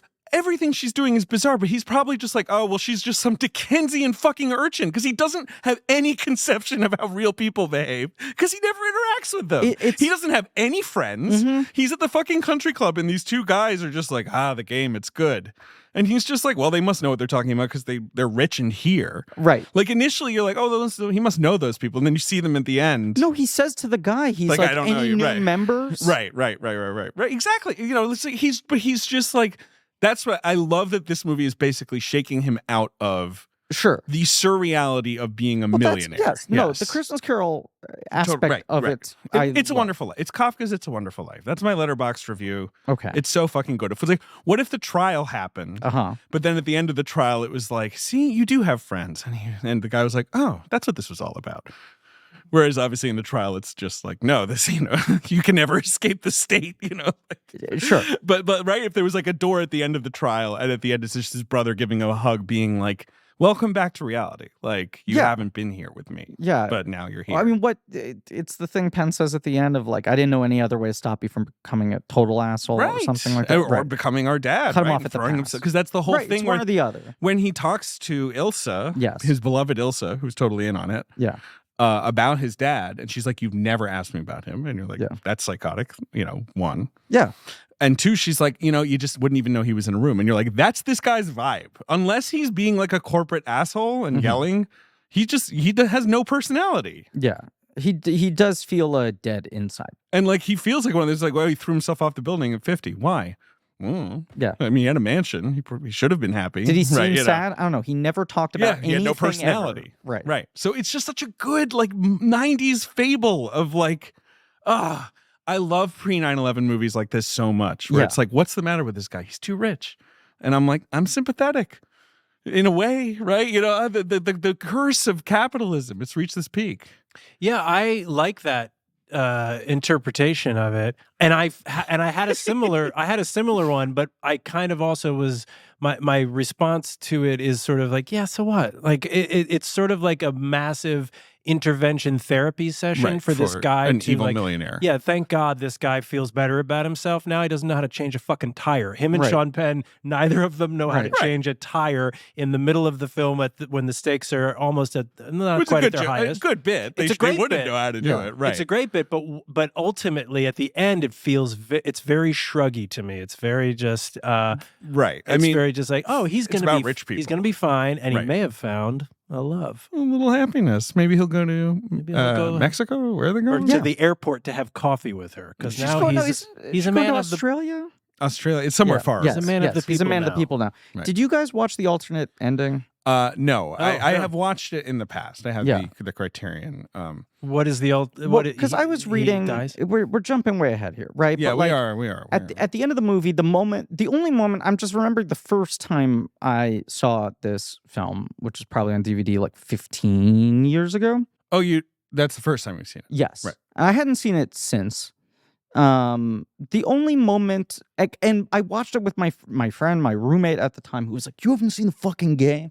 Threw on the DVD immediately, and was like, "You won't believe this fucking ending," right? Sure. And I was just like, the ending better not be the game was happening the whole time, because I can predict that. I believe that. So this is your twist ending villain here, perhaps right? A little bit, but I just feel like it's always on amazing twist ending listicles and bullshit. I hate to break this to you, but there's lazy writing on the internet. Yes. The moment at the end of the film when he fires the gun, Deborah Kara Unger is like, "Fuck, wait, no, he got a real gun," and she's like, "Actually, shut it down. Right. Truly, now you fucked up. We've lost control for the first time." He shoots Sean Penn. That is the only moment watching it the first time where I actually consider for the first time, oh, is it maybe he's gone one step too far? Right? Yes, right. Will this be the cruel twist of fate that it was the game the whole time until right at the end he actually and lost then, of course, that is undone within 30 seconds. It feels to me like that was meant to be the original ending. Yes. And then you get the big drop and the cushiony pillow. So what I had read was that the original ending was the same thing, but he shoots Deborah Kara Unger. Right, and then kills himself. Yes. Does the same, throws himself off the building. And David Fincher was like, he would not feel remorse, a guy like this, to kill himself when he knows that's the thing he's been trying to avoid in his life, for shooting someone who's fucking tricked him to this degree. His brother, he would feel that cursed by, right? So then I see on the DVD, on the Criterion disc, alternate ending. So you're like, is this? So I'm the like, Deborah oh, Kara this has to be the Unger? Deborah Kara Unger cut. No, the alternate ending is just a minute. It is one take. It starts with the clapboard. It ends with Fincher saying cut. It's one shot. And it is just clearly what happens right after Sean Penn says, "I think I saw her get in a cab." Right. Michael Douglas walks out of the building. He looks both ways. She's gone. But I mean, we're not seeing the reverse shot of this, right? So you just assume from his face that she's gone. And the doorman at the building says, "You want me to hail you a cab?" And he goes, "No, I'm fine." And he walks off. Right. Oof. It's a slightly more bummery ending of like, will he actually have some future happiness? But I do think it's weird that both of those endings hinge on, at the end of the day, it was about Deborah Kara Unger. Hey, man. Who I like a 90s lot. queen. We love her. Right? Yeah. Is there anything else we have to say in development before we just dig into this movie proper? Let's see. Fincher says the original script was a little sweeter, wasn't quite as mean. He wanted to make it harder edged. He wanted sadistic. I mean, it's David Fincher. Yeah. So, that quote of his that goes around all the time that, like, my main life philosophy is that all people are perverts. Sure. Yes, absolutely. Of course, the other thing we have to mention. Initially, the brother character was just a friend. Yes. Fincher's like, no, it needs to be like a brother. And then Jodie Foster wants to be in the film. playing the Deborah Kara Unger role. Obviously, that's the Yes. female lead of the movie. Fincher doesn't want her for that. Thinks Fincher- she's too distracting. Wisely Yes. is like, if the waitress shows up in the movie and And she it's is played fucking- by a 2-time Oscar winner who has been famous for 30 years, it's going to destabilize the film. But she really wants to do it. Right. This film in particular, or she just wants to work with Fincher? This She film probably in wants to work particular. with Fincher as well, Yes. right? But yes. Right. Panic Room ends up happening because of how badly she still wanted to work with Fincher, but she was really into this script. And I also think her production company has a deal with Polygram Correct. at this point. There is a lawsuit eventually over this Right. fact. But it also seems like she probably, maybe Flora Plum, any of the films that she was trying to direct were maybe being set up at Polygram at this point in time. So she's in their stable. She wants to do this film specifically. He says you can't play the waitress. She says, well, what if it's a sister instead of a brother? They rewrite it to have it be her. Then Fincher's like, maybe you'll be his daughter because Right. you are 20 years younger than Michael Douglas. They had played father and daughter in a movie before when she was very young. Right. Yes. And it's like, you can be father-daughter, it can be the daughter that he neglected comes back into his life. And Douglas hated that. He's like, I don't want to play her dad. That makes me feel old. Right. I mean, that was the thing. So then he was like, she has to be my sister. And then she was like, well, we're 20 years apart. So basically, Foster wanted to be daughter. He wanted to be sister. And it was like, this is incompatible. Right. Then He's worried he won't. If I play Jodie Foster's dad and Jodie Foster is in her own right an adult movie star, Right. my leading man romantic lead run is done immediately. Totally. Like the line is getting drawn under me. I understand, Mikey. Yes. She's making contact. That goes over schedule. Mm-hmm. That's why she's eventually written out of the movie. She then filed a huge lawsuit saying she was supposed to be in it. They settled. I don't know. You know, who knows what happened there. When they switch back to brother, the first choice is Jeff Bridges. Who? He's got the hair. He's got that Douglas hair. Yeah. He's got the swoosh. But I weirdly buy Penn Penn and is so Douglas perfect for this. as brothers in They're a way. similarly squirrely. Yeah. Yeah. And this is And slimy. yes. Yeah. Yeah. Yeah. And look, Penn is not my favorite guy. He is obviously a very capable actor at times, but he can do way too fucking much. He can, but I really like Penn in the 90s in this kind of mode, like Carlito's Way Yes. rolls. You know, U-turn that, you know, where it's like, oh, this guy's a mess. This Ooh, Carlito's I don't wanna Way. touch This guy's a this live guy. wire. Yeah. This and Carlito's Way have the same thing where it's like legendary movie star right above the title. Right, and then The Penn's like title hanging and out then over Penn's here. just underneath it. Hello. Right. So it's not 2 stars 4 above scenes. the title, but he's not the and either. There's no one else on the poster. He's just right underneath it. But he just, it is really impressive how well within that first lunch scene, he is able to convey an entire history, an entire relationship, everything about this guy. And I think Penn famously can be kind of a pain in the ass. Sean Penn? Uh-huh. But Combative? but he got along really well Not with Fincher. Loves cocaine? What? Partly I think because this is a you know, in terms of screen time, a small role. Yeah. And it's probably just kind of like, you know, come in, have fun for 3 scenes, right? Yes. Yeah. He was probably paid several $1 million to do just 3 scenes. I mean, who is fourth billed in this film? Who is fourth bill? James Rebhorn. Yeah, right. Great. Perfect. It's really truly like those 3 leads and then a ton of, you know, small character actory guys. Yeah. So yeah, now the game. Mhm. You wanted to kick off the game. You wanted to play. You wanted to roll Yeah, the look, dice. I bet James Rebhorn, or Rebhorn, however you say his name. I say Rebhorn. Rebhorn. I bet Rebhorn. I bet he bought a house from the residuals from this movie. Probably. JR. I love JR. He left us. Oh no, it was a while ago. I'm always saying he died recently, and he didn't. About 10 years ago. Yeah, he just was the one who wrote the really nice obituary for himself or whatever. Yes. Have you ever read that, Brendan? did? It's really nice. He wrote his own obituary because I No. think he had a terminal illness Yes, he spread did. out over a Oh couple my years, God. and they I published his didn't know this. obituary, and it is beyond. It's a very touching. sweet. You can. I'm not going to read from it right now. It's too long, but it's very sweet if you want to look it up. I will. Yes. And also, I've always liked that guy. I mean, Deborah Kara Unger, 90s queen, Uh-huh. in my opinion. Yeah. James Rebhorn, kind of a 90s queen. Obviously, he worked well on from the 90s. Sure. But like what? He's just like the #1 guy in the 90s to be like a reedy asshole or like Like a DA or Mr. some President, shit. you can't do that, or you're in a lot of trouble, I or you know, just a lot love. of that. He's one of those character actors I love. Where He's it's in like, fucking Carlito's Way. Yeah. Yeah. he's so specific, right? Mhm. Yeah, he's got a specific kind of face and shape. Energy, voice, Skull. all Yeah. of that. He does not transform himself. No. but he could be applied in such radically different ways. He's in damn Blank Check. He is in Blank Check. That's right. But you know what I'm saying? Everyone's he in can that play one. high status. He can play low status. He's fourth billed in Blank Check. He can be the butt of the joke. He can be the most intimidating guy you've ever seen. He can be absolute middle of the road functionary. Mm-hmm. He can be a friend. He can be, a total villain. He's so good. So good. And very, very crucial, I think, to this early part of the movie where he's doing the tests where because you're like, I would never do this. Right. The second I get there and they're like, do all this shit, I would be like, this is a lot of hassle. The second I get there and I see what a little rinky-dink operation it is, which is what they're trying to convey, Mm-hmm. I mean, I feel like Douglas is out. But he's so bored. Yeah. Like, he won't admit it to himself, right? But he is intrigued at the idea of something, right? Because he's just he goes home, that motherfucker goes home and watches the news. Mm-hmm. Like, that's his, nighttime That's treat. like the worst show on television.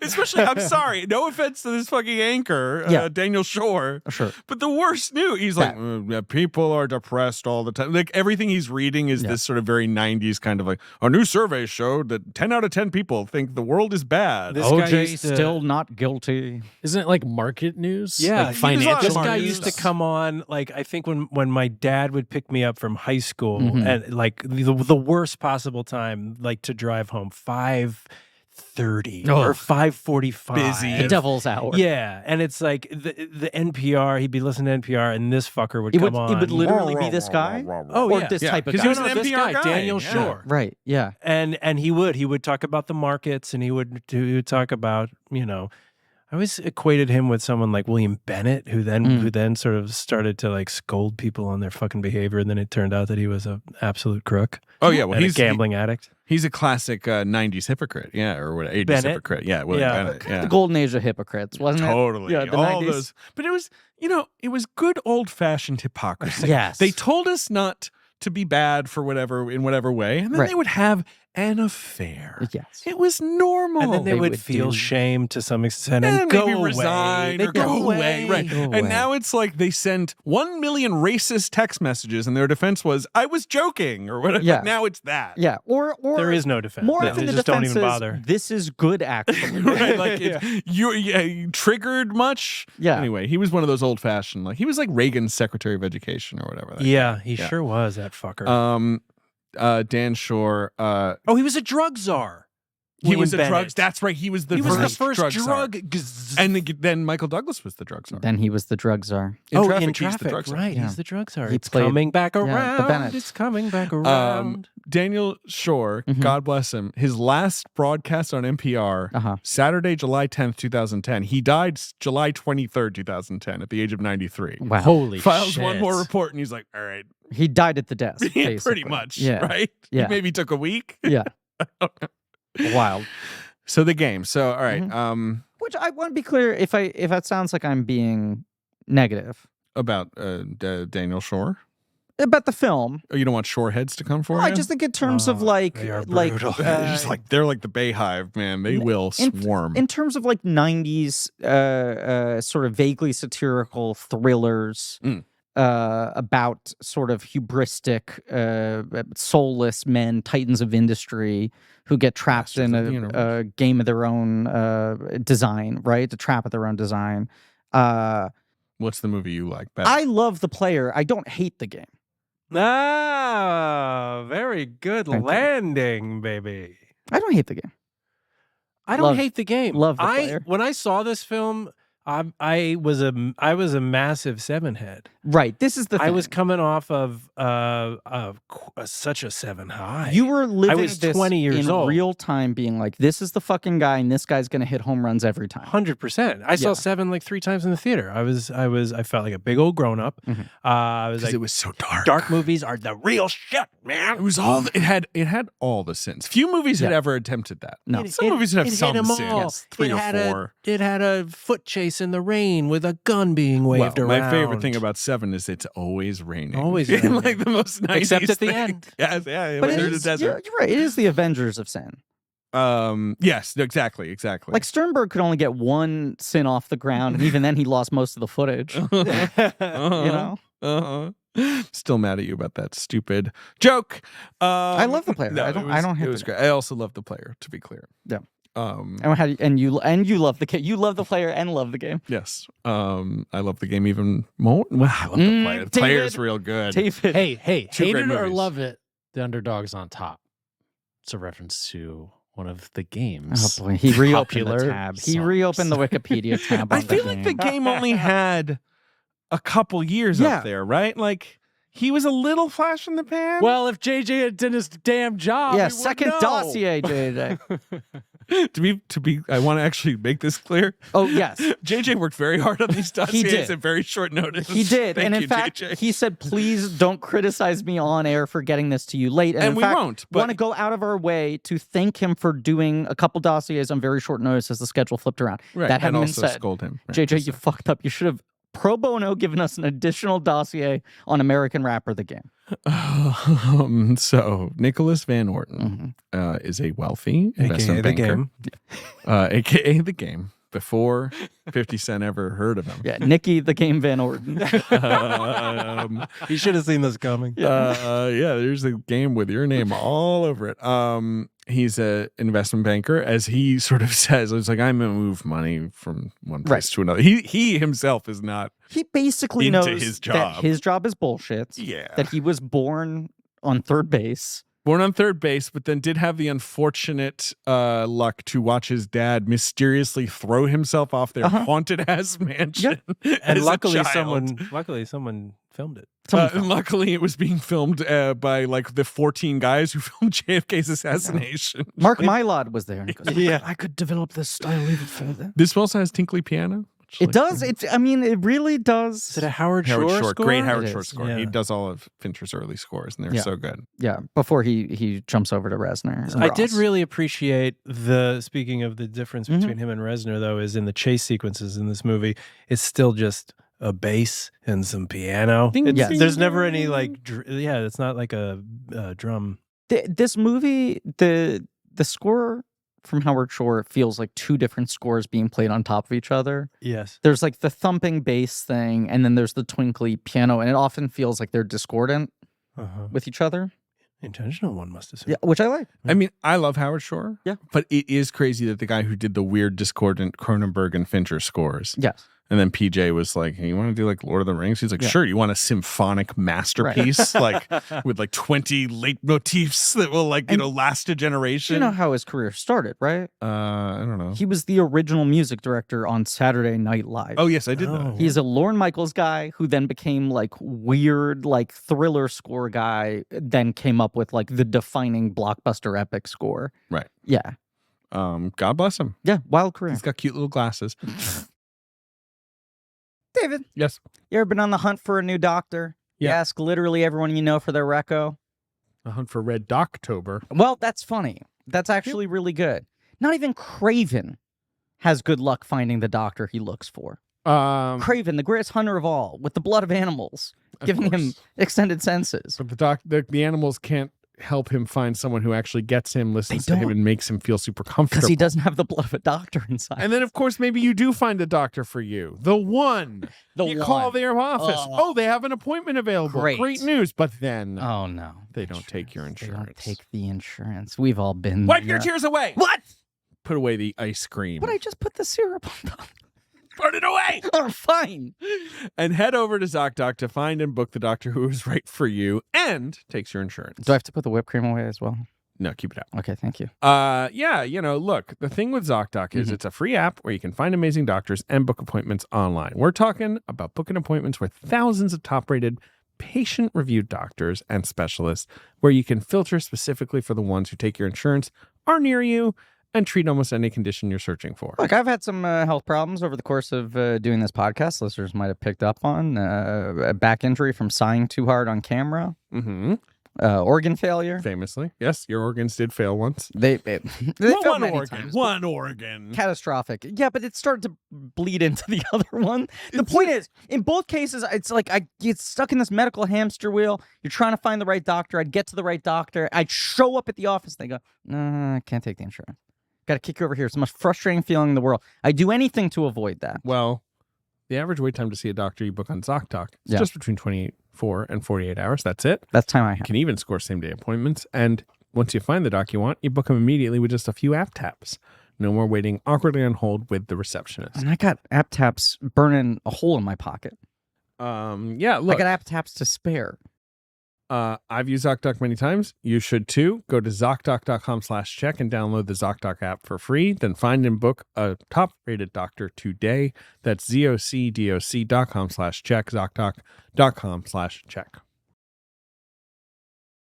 Nick Van Orton, it's his 48th birthday. It's the day when his dad killed himself. And his... A thing he has never thought about. Right. I He's put divorced. Those thoughts in a box. His wife has remarried. He has a child who he seems to consider a mild acquaintance. Right. And there's another on the way, not his, obviously. Lives in a big haunted mansion with his devoted housemaid Ilsa. They should have had Jodie Foster play his daughter over the phone. Just thinking that would have worked. That would be great. Happy 8th birthday. That's thank you, Dad. Carol Baker as Ilsa. Sure. Legendary, Academy Award nominee. From Baby Doll. Baby Doll. Yeah. Did a lot of Tennessee Williams. She originated Baby Doll, the play. Yep. Right? Yeah. She's in Giant. She's in, she's in a lot of stuff. Yeah. He has lunch with his brother, his fuck up brother Conrad, who woke up naked on a beach, he says, and, used to buy meth and at this restaurant. Right. He's full of colorful, vibes. Yes, and this movie is so Fincher controlled from the beginning that Penn is the first guy you're seeing in the movie who feels a little more off the cuff. Has any life to him whatsoever. Yes. Which is great construction because he's coming in high on the game, and then we want to be as well. Yes. I want to be on the game. But they haven't talked in so long that he doesn't know that Douglas and his wife broke up, which seems to have been many years ago at this point. She's already remarried, pregnant with another man's child. They just haven't been talking to each other. There's just the sense that if you don't call him, you don't hear from him. And you see some scenes of him being kind of like a corporate raider. He's scary. A touch I do like, unless I'm mistaken, Deborah Kara Unger is the waitress in this first scene, right? They just frame her head out the whole time. Yeah, she's framed out. Right, Yeah. which is nice because it's sort of what you're saying of just like, he does not even look at these people. Hands to him. Yes. Just, he's got that scary, is it Peter Donat? Oh, yeah. As his lawyer. kind of lawyer guy. Yeah. Love that guy. That guy's always kind of scary looking. Okay, so Penn's like, I bought you this game. It'll change your life. It's so great. And he goes to this fucking office. Can't explain it, but it's immersive, transformative. What is it? How does he phrase it? Doesn't he say something like, they make you face the thing you don't realize is missing from your life or whatever it is? I mean, one of the other things I do think is pretty insightful about this film is it does feel like it is commenting on, and this is a thing that is like such a fucking Leno late night punchline, talking about all these sort of hypocrite guys. But I think especially with these like 90s masters of the universe assholes, is like how often there was some public reckoning of like, oh, what's their weird fetish? They make someone like put them in a diaper and spank them. Yeah, that was very hot in the 90s. It turns out they're all, sexually bizarre. Sure. But beyond that it was like the through line was all these guys who were fucking like absolute conquerors of industry, like just unrepentant assholes, cigar chumping, like pieces of shit. Right. All have some secret life where they want to be like infantilized or diminished or punished, That it's like these guys who want to be masters of the universe also get off on the I want to be out of control. I want someone to have power over me. I mean, this movie is pre-fin-doming. You're obsessed with fin-doming. No fetish makes less sense to me in the world. Are you familiar with fin-doming? Fin-doming? No. Fin-doming is you hire a dominatrix and give them like all of your passwords. Give them your like bank login. Right. And then they're like, I'm going to fucking drain you. Huh. And part of it is them texting you during the day and being like, I'm going to fucking spend all your goddamn money. Where you're just getting off on like, it's the non-physical version of S&M. Yeah. Yeah. Yeah, Griffin's obsessed with this. Obsessed with making sure it never happens to me. It's also crave essentially loss of what happens control. to him. That Yes, is that's what essentially I'm what saying. She's standing over him, and not to jump ahead too much, Yes. but she's standing over him saying, "We drained you, Daddy," Right. and then he passes out. But here's this guy who's like obsessed with having Doesn't even control of come. everything in his life, but is also miserable. Yeah, he's not happy. He probably wants someone to take the control away, although he would can't never articulate that. Admit Right. it. He has the scene where he like says like, "Why you want to get photos of me being spanked while I buttfuck Captain Kangaroo?" Right, Like right. he makes the joke basically saying, "I don't have a fetish like that. There aren't Polaroids you're gonna find of me," and so he needs to be cucked by SRS. Right, and he's also kind of CRS. Sorry. he's also kind of like it wouldn't even matter. Money, like he's so inured, like he doesn't even care about his public celebrity, which No. doesn't exist really. No. He's like, I'd still be rich, like Yeah. I'd still be powerful, even if you embarrassed me. Anyway, he goes to the CRS. James Redhorn's got Chinese food Mhm. and is doing the whole kind of like, no, welcome, sit down, let's. I'm Jimmy Stewart all of a sudden. Right. I don't And know why. if Penn's the first guy in the movie to have some life in him, Redhorn is the first guy to be casual, Yeah, which he's a is regular so guy. weirdly like unnerving in the world this film has set up. Mm-hmm. Where you're like food, he's like dropping it on his shirt by accident. Right. He's distracted by 5 other things. It's the same as the receptionist who negs him essentially by yes.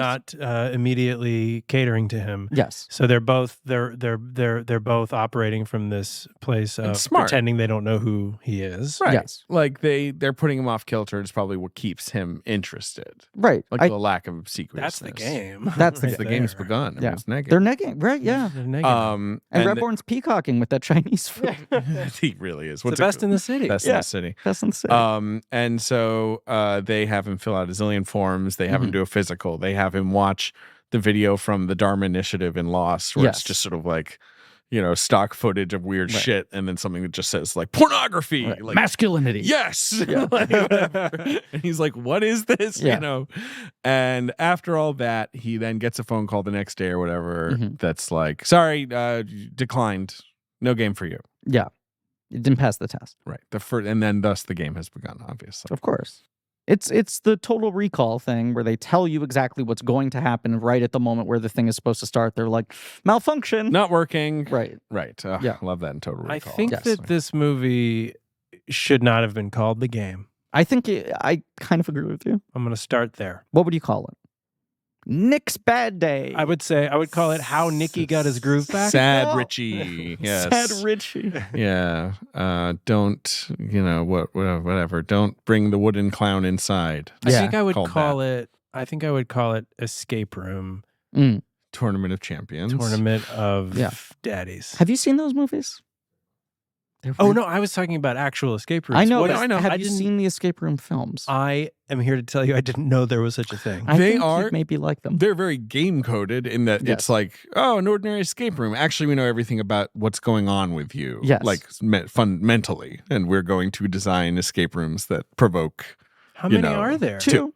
There should be a third. in my There should be opinion. a third. They kind of fucked up the release of the second one around the pandemic, but they feel kind of like canon movies to me in a Uh-huh. way I like. Yeah, I like exactly. that. They're really Yeah. fun. Yeah. So okay, he comes home and what's outside? Normal. A wooden clown posed exactly as his father, lying in the sidewalk Yes. outside. his- Rude, by the way. Right. Incredibly rude. Too soon. Clown looks too soon. You say? It's only been 48 years. I think it's been less than. It's 40. been like How 30, old? yeah, Yeah, like 45. 30-ish year. 30. Yeah, he was probably like 12. I don't know. Sure. Okay. Who knows? Who can say how old he was?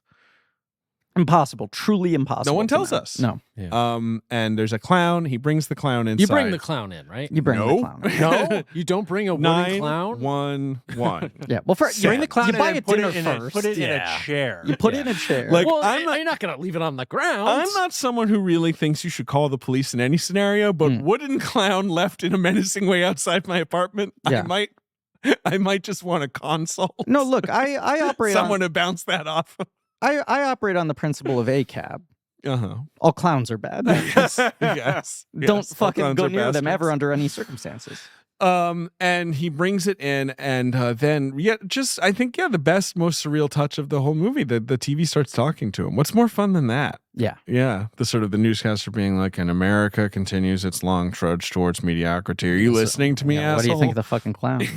The effect of the glitching. Worked really hard on it, by the way. It's good. Yeah. It's so throwbacky. Yeah. Yes. Because it's a broadcast. Right. I mean, even if it's cable TV, it's not computers. You No. know? Yeah, this No, movie it's is analog. wonderful analog in general, apart from his cell phone. You want to know? basically. You want to know a touch that made me very nostalgic? Weirdly, Go ahead.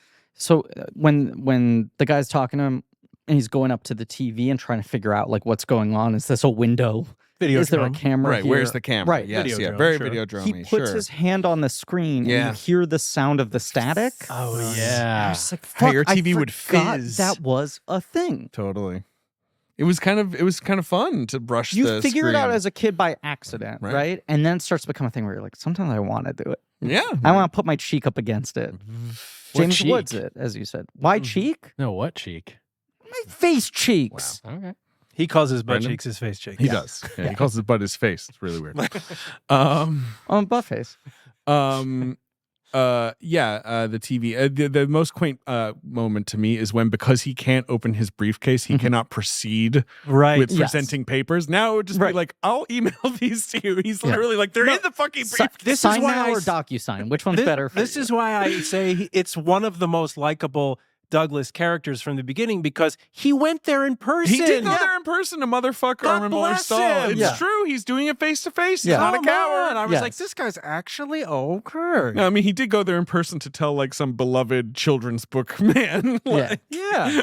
You're not making profits for me. Well, You're sure, fired. he's gonna jerk off about it later. Sure. Yeah. Yeah. Does he jerk off? No. I think No, he this sees guy- his penis and he's like, "What's that?" Yeah. Oh, right. Yeah, Yeah. right. That belongs to me. His penis, I imagine, is like one of the fucking appliances in Flintstones. It's a living. Right. And it just goes like, again. Like, Which is such a strange thing for a Douglas performance. Yeah, to he's have like- such a dickless performance. This He's is one of pretty his sexless. least horny films. Yes. That is true. right. Because even Deborah Kara Unger, it's like when she takes her shirt off, he almost seems a little confused Yeah. and I uncomfortable. think he's a little embarrassed. Yeah, Yeah. like because he's still just. It's the propriety of that moment to Right. him. They have a little bit of a spark, but then she's like, "Is there talent?" He's like, "Yeah. Yeah. There's a He's talent." not that kind of asshole. No. Whereas in most 90s Douglas movies, he'd be fucking Armin Mueller style. The shirt would be off. Yeah. yeah. Oh yeah, he'd be fucking Mueller style. He'd Of fuck the course. clown. That's why I brought the clown in. Of Yeah. course. Where else do you bring it in? Now, what are you drinking? He fucks the big bouncy castle at the end. Scott. They're like, let's get him. Oh, he's having sex with it. With the X. Do you He's want me like, to what? hail? There's a big X. Do you want me to hail a cab, sir? Just so I can fuck it. It's got a tailpipe, right? So the clown, very cool. Mhm. There's a key. The first key is sort of introduced here, right? In the mouth. sort of, the It's sort like of aesthetics. the tongue is the I ribbon. love all this. It's so 90 keys. Keys. It's so good. Mm-hmm. Now it would be a fucking app. Ugh. It's true. Yep. Admit it. It'd be a fucking face ID. Yeah, exactly. Yeah. You have to scan something or whatever. It's just Yeah. like, what does the key open? And this idea of like San Francisco is this big, weird, empty playground Mhm. where it's like, who knows what we've tucked away in like weird basements or lobbies. But also, Fincher grew up here. Yeah, sure. I mean, I think It's home for him. they thought about setting it in other places, and Fincher was very pro San Francisco. It was like it cost several more million Yes. dollars to do it in San Francisco as opposed to New York or Chicago or LA. Right. And I Yeah, was all these really places. insistent about it. And this was the movie where they weren't telling him no on anything. I think it's such a cool thing. I mean, obviously Zodiac is another. Mhm. Are those his two SF movies? Where's Seven set? 7 is set in a nameless city. It's set in Okay. Rain City. San Francisco. Yeah, exactly. Right? 7 set nowhere.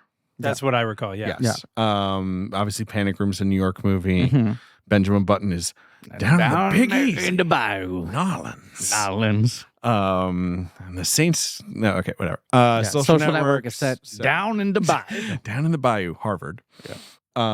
And Girl with the Dragon Tattoo. Well, that was set where? In Iowa? Little joke. Yeah. And Gone Girl is set kind of in Iowa. It's in Nebraska or something, right? Gone Girl's in the Midwest. He's dragged her out to the Midwest. What's the hat they make him wear? Which team is it? I don't know. This is the whole thing where fucking he wears a Mets cap because they're from New York. Remember, Right. they met in New York, but it's Missouri. It's Missouri. Kansas City, right? Outside of, I don't know, whatever. Yeah, anyway. Okay. He's made so many good movies. I like his films. Do you want to name more Midwestern states? Yeah, do it. North Dakota. That's one of them. I Wisconsin. like, I'll say that I don't love this movie, but I'm also watching it and I'm like, we got to do the full rewatch. But I'm like, if this is my bottom ranked Fincher, which it might be, that's a pretty fucking exceptional filmography. It is pretty high for sure. His. Wow, we're going to be different. That's fun though. Wow, I almost want to tell you where I have it. Don't. Okay. So then he meets Christine, Deborah Kara Unger. What do we think of Deborah Kara Unger? She is a waitress who pours wine all over him, and he's mean about it. And then she gets fired. She sticks up for herself and gets fired. He feels bad. Feels bad.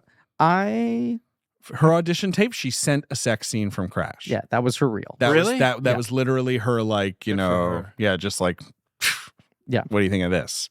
And she said, which, by the way, is what self-tapes should be. Self-tapes should be what we call reels, and you should watch one fucking scene. Right. Yeah. And be like, this is this actor's vibe. You decide whether I can do it or not, you piece of shit. I agree with you in principle, but then every time I send casting directors Deborah Kara Unger's sex scene from The Game, they don't hire me. I fucked it up. I fucked up my And that was a goddamn really good joke. It would have fucking... Well, let's just get you say it clean, and then I'll insert it later. Okay. I agree with you in principle. Good sir. But yet... May I add another fact into the record? Every time what? More's the pity, but every time I send a casting director Deborah Kara Unger's sex scene from Crash... There you go. Nailed it. 2005. They don't respond. Well, fuck, I picked the wrong Crash. Technically, it's 2004. Also, I oversold it. You think we put too much mustard on that one? I had a take. I had a take. Now, Deborah Kara Unger, Canadian actress. She's from the beautiful town of Vancouver, out there in British Columbia. I feel like at this point was basically mostly known for Crash. She is in Highlander 3: The Sorcerer, so maybe Ben remembers her from that. I don't really. Highlander 3 has not stuck in The Final there. Dimension? Yeah. No. I was a big Highlander head, and I never even saw 3. Ben has pushed very hard we're to all cover Highlander the Highlander heads. movies. We like the film Highlander, Yes. and we think 2 is kind of bad and funny. Yes. Yeah, but And I then was it's like, very wait, there are excited more? to see. I was very excited to see The Quickening in the theater. Oh, that's 2. That's 2. That's 2. That's true. But she's one of those actors. Let's do it though. Yeah, I know Yeah, you want to we'll do do it. Griff, stop playing with your ghost box. My ecto trap. My ghost trap. Sorry. The thing she said was that she was very relieved that this was basically the first movie she worked on where she got to wear a full costume. She wore clothes the Yes. entire movie. I mean, and a full outfit. I just consider her like such a specific presence in terms of years. Yeah. Like the movie, like I like her, but like if she's in a movie, I'm like, it's the late 90s or the early 2000s, basically. Right. Because then she has white noise. She's really good in Stander, a movie that like bizarrely doesn't exist, but wow. is hella solid. No, that movie's good. Tom Jane, right? Yeah. He's a bank robber or something. In South Africa. Right. Yeah. And she's the female lead of that, and she's really good in that. And that's the last time I remember her really making a mark in anything. But I think for how dark this movie is, Harris Savides shot it. And he's also in the bathroom. Yes. He's the guy asking for toilet paper Yes. in the bathroom. Harris Savides, who we will talk about on other episodes as well. The God. Harris Savides. Maybe my favorite DP It of all looks so good. It looks time. And incredible. this is pretty much his first like big movie. He had done one other Heaven's Prisoners. feature with Phil Janot, who was similar to Fincher, a kind of Wonder King young hotshot Music director video. He did a everyone lot thought of was notorious, U2, but right. his movies never connected. No. And Harris Savides was like the top music video commercial DP. Yeah. He does this one Phil Janot film, and he's just like, not fucking worth it. I don't want to deal with features. I don't want to deal with fucking directors for this long. easier money to just do what I've already been doing. And Fincher had to basically beg him to do this. Right. And a lot of the appeal was that he's like, I really wanted to get caught in the weeds on the plot and the twists and turns and the details of this movie narratively, and not be micromanaging the visuals as much as I usually do, because Fincher's like, I usually come in with a lot of very specific takes on lighting. Right. And Harris Savida's instincts and styles are so aligned with my own that he's like the one DP where I feel comfortable being like, Harris, just do what feels right to you. I'm probably gonna like it. I feel like the lighting scheme, this movie's warm and kind of dark and soft at the beginning. This is what I was gonna say. Yeah, and then go ahead. It is so dark and so shadowy for so long. It is incredibly helpful to have someone like Deborah Kara Unger who does not look like anyone fucking She's got else. a very strange, even in face. silhouette, you're just like unmistakably her. Do you know DKU? You don't know her or anything, right? Personally? Yeah. No. I was just, anytime an actor's on the show, I'm like, I don't want to talk any weird shit about someone you might actually know. I also do feel No, like you kind of know everybody. Yeah, you know everybody. I know everybody except Deborah Kara Unger. The one. I do like her a lot, but I don't know her. I've never worked with her either. She's in both Silent Hill movies. Mhm. The first Silent Hill movie is basically one of the 10 best movies ever made. And the second Silent Hill movie is kind of one of the worst 10 movies ever made. Much like Highlander. Yeah, kind of that vibe. Silent Hill, The Quickening. Obviously, she's in Crash. She's in Payback. She's, I believe, Mel Gibson's wife in Payback. Oh, my okay. friend Greg Henry is in Payback. Oh, well, we love Greg Henry. Henry. Greg Henry. I do know Greg Henry. Wait, Of Greg, course. and that Greg Henry is also a guy who's in every movie, Every ever De Palma made. film, for Yeah, sure. well, Yeah. obviously, De Palma favorite. She's one of the big members of the Sunshine Ensemble, the Ray Oh, Fiennes right. Sunshine. But like, what's her most recent credit as of this moment? Her most recent credit, Griffin, is a 2022 horror film called The Long Night, starring Scout Taylor Compton. Okay. That was looks like a sort of direct-to-video horror film. So she is still working. I just feel like I would be so excited if I saw I her would pop like up to in see something her. today. She Yeah. definitely has only done like a handful of movies in the last 10 years, and none of them are movies I've heard of. Sure. She was in a Nicolas Cage direct-to-video thing called Vengeance, a Love Story. Okay. But I feel like her last big movie, apart from Silent Hill Revelation, which is awful, Mm-hmm. is maybe 88 Minutes. She's in that. Oh, the Pacino. Like Jeez. I think she's the fourth or Oh. fifth lead in that. That's Yeah. the last movie I'm seeing on her IMDb where I'm like, well, that was a wide release, like kind of big film. She's been doing voice work on a lot of Star Wars video games. She seems to have a recurring character across many of the games over the last 10 years. Got a great voice. Scorpio? Sure. Yeah. The TV show? No, Or- that's the name of her character in the in Star Wars. Star Great. Wars games. Yeah. Good for her. Mhm. It was Scorpion was the TV show. Yes. I was on that. Who do you play on Scorpion? You were on Scorpion? Yeah, I was in Scorpion. I played a baseball pitcher. You Okay. do have a bit of a baseball pitcher look. How dare you? And hot is all I The mean. rudest thing anyone's ever said to Brendan. yeah, I was Pitchers the are ex. hot. I'm always the ex who comes back to cause trouble between Because the people you're you want to hot. ship. I Yeah. mean, no. You know? Oh, right. And everyone's like, oh, I hate Fuck this this handsome guy. man entering. Fuck him. He's got a chip on his shoulder or something. Do you Yeah. know the most extreme example now in retrospect of that What's that? Brendan has done in his Oh, career? wait, who? Yeah. And there must be some Tumblr name for what you're talking about, like the wedge or the, Right. whatever.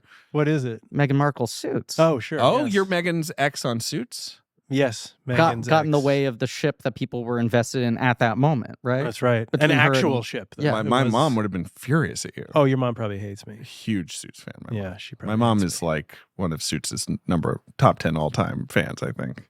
She was Yeah. just bringing up Suits to me, and I was like, yeah, I know you like Suits. Like, it's not on anymore.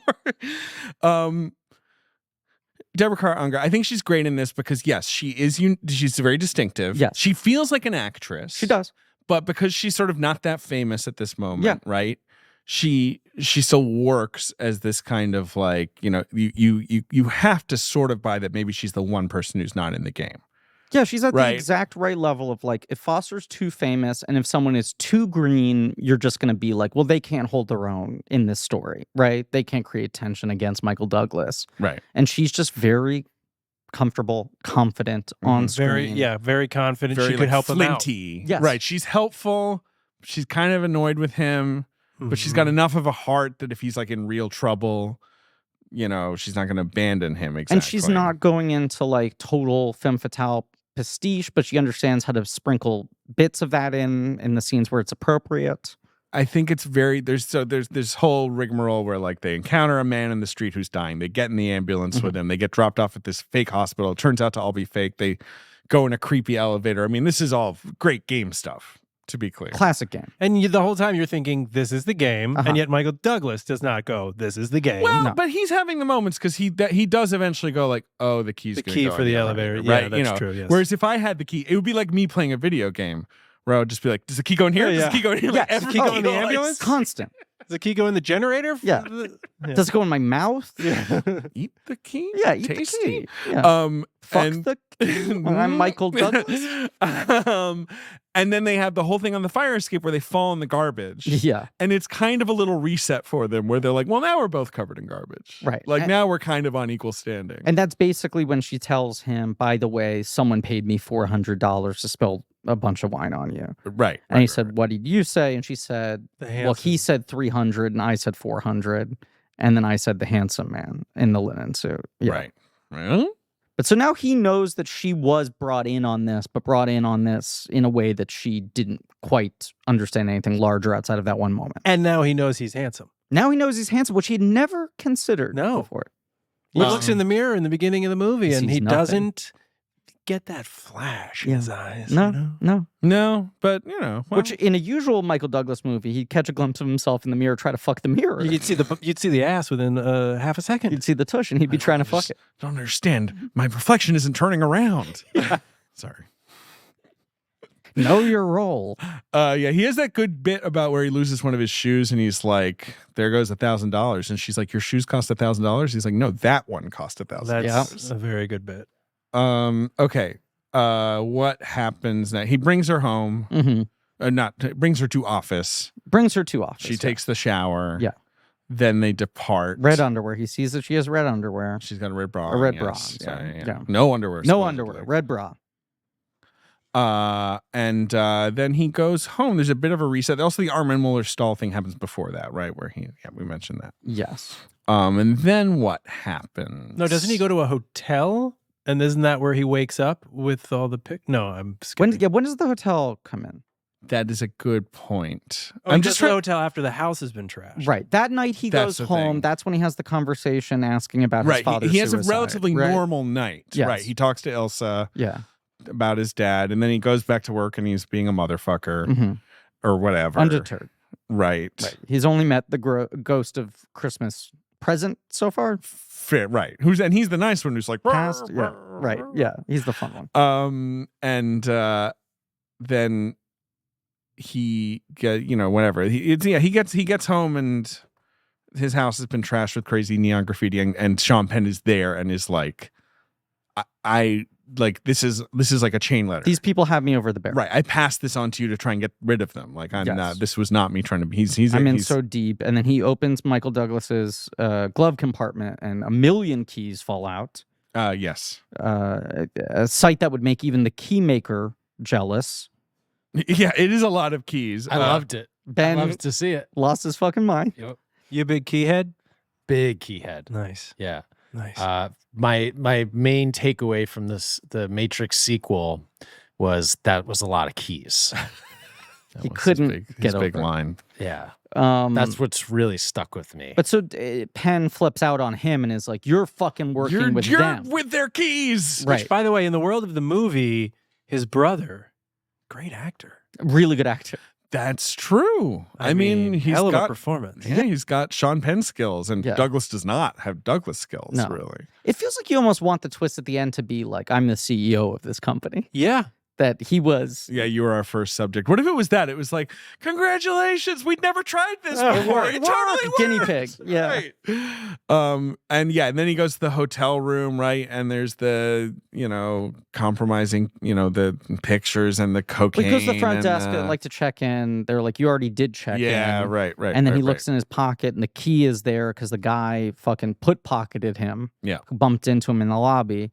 And then, yes, this Dead hotel Reckoning room. Thank reference, you. yep. The hotel room. This movie reminded me of Dead Reckoning in a lot of ways, which I won't talk about. Okay.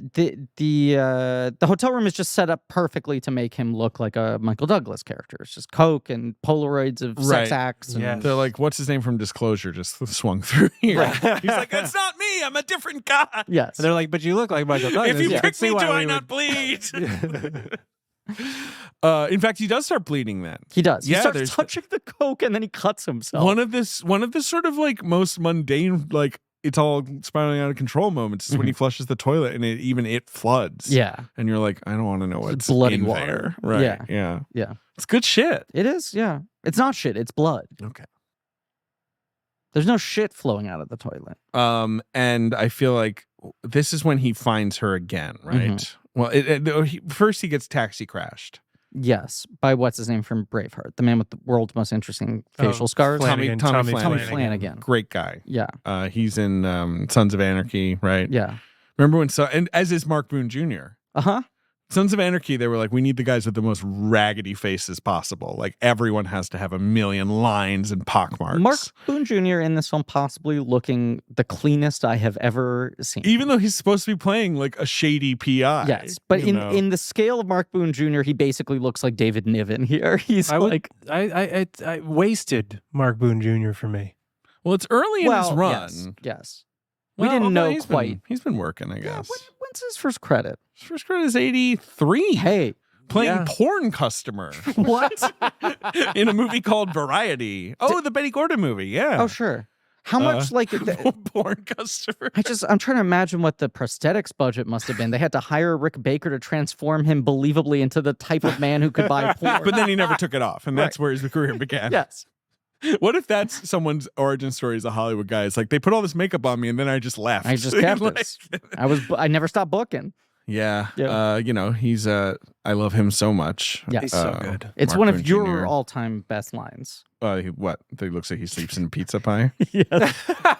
A man who looks like he sleeps in a pizza.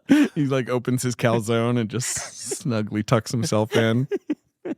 I love him in Memento. That's like Yeah. my favorite Mark Boone Jr. But obviously, he's in Batman Begins, if you remember. Isn't he in He's, Trees Lounge too? Yes. So good in Trees One of the Lounge. most iconic scumbag. Have you ever seen Trees Lounge? I have, and I That love movie Trees is so Lounge. fucking good. Should we do as I Buscemi? recall? It's a boosh.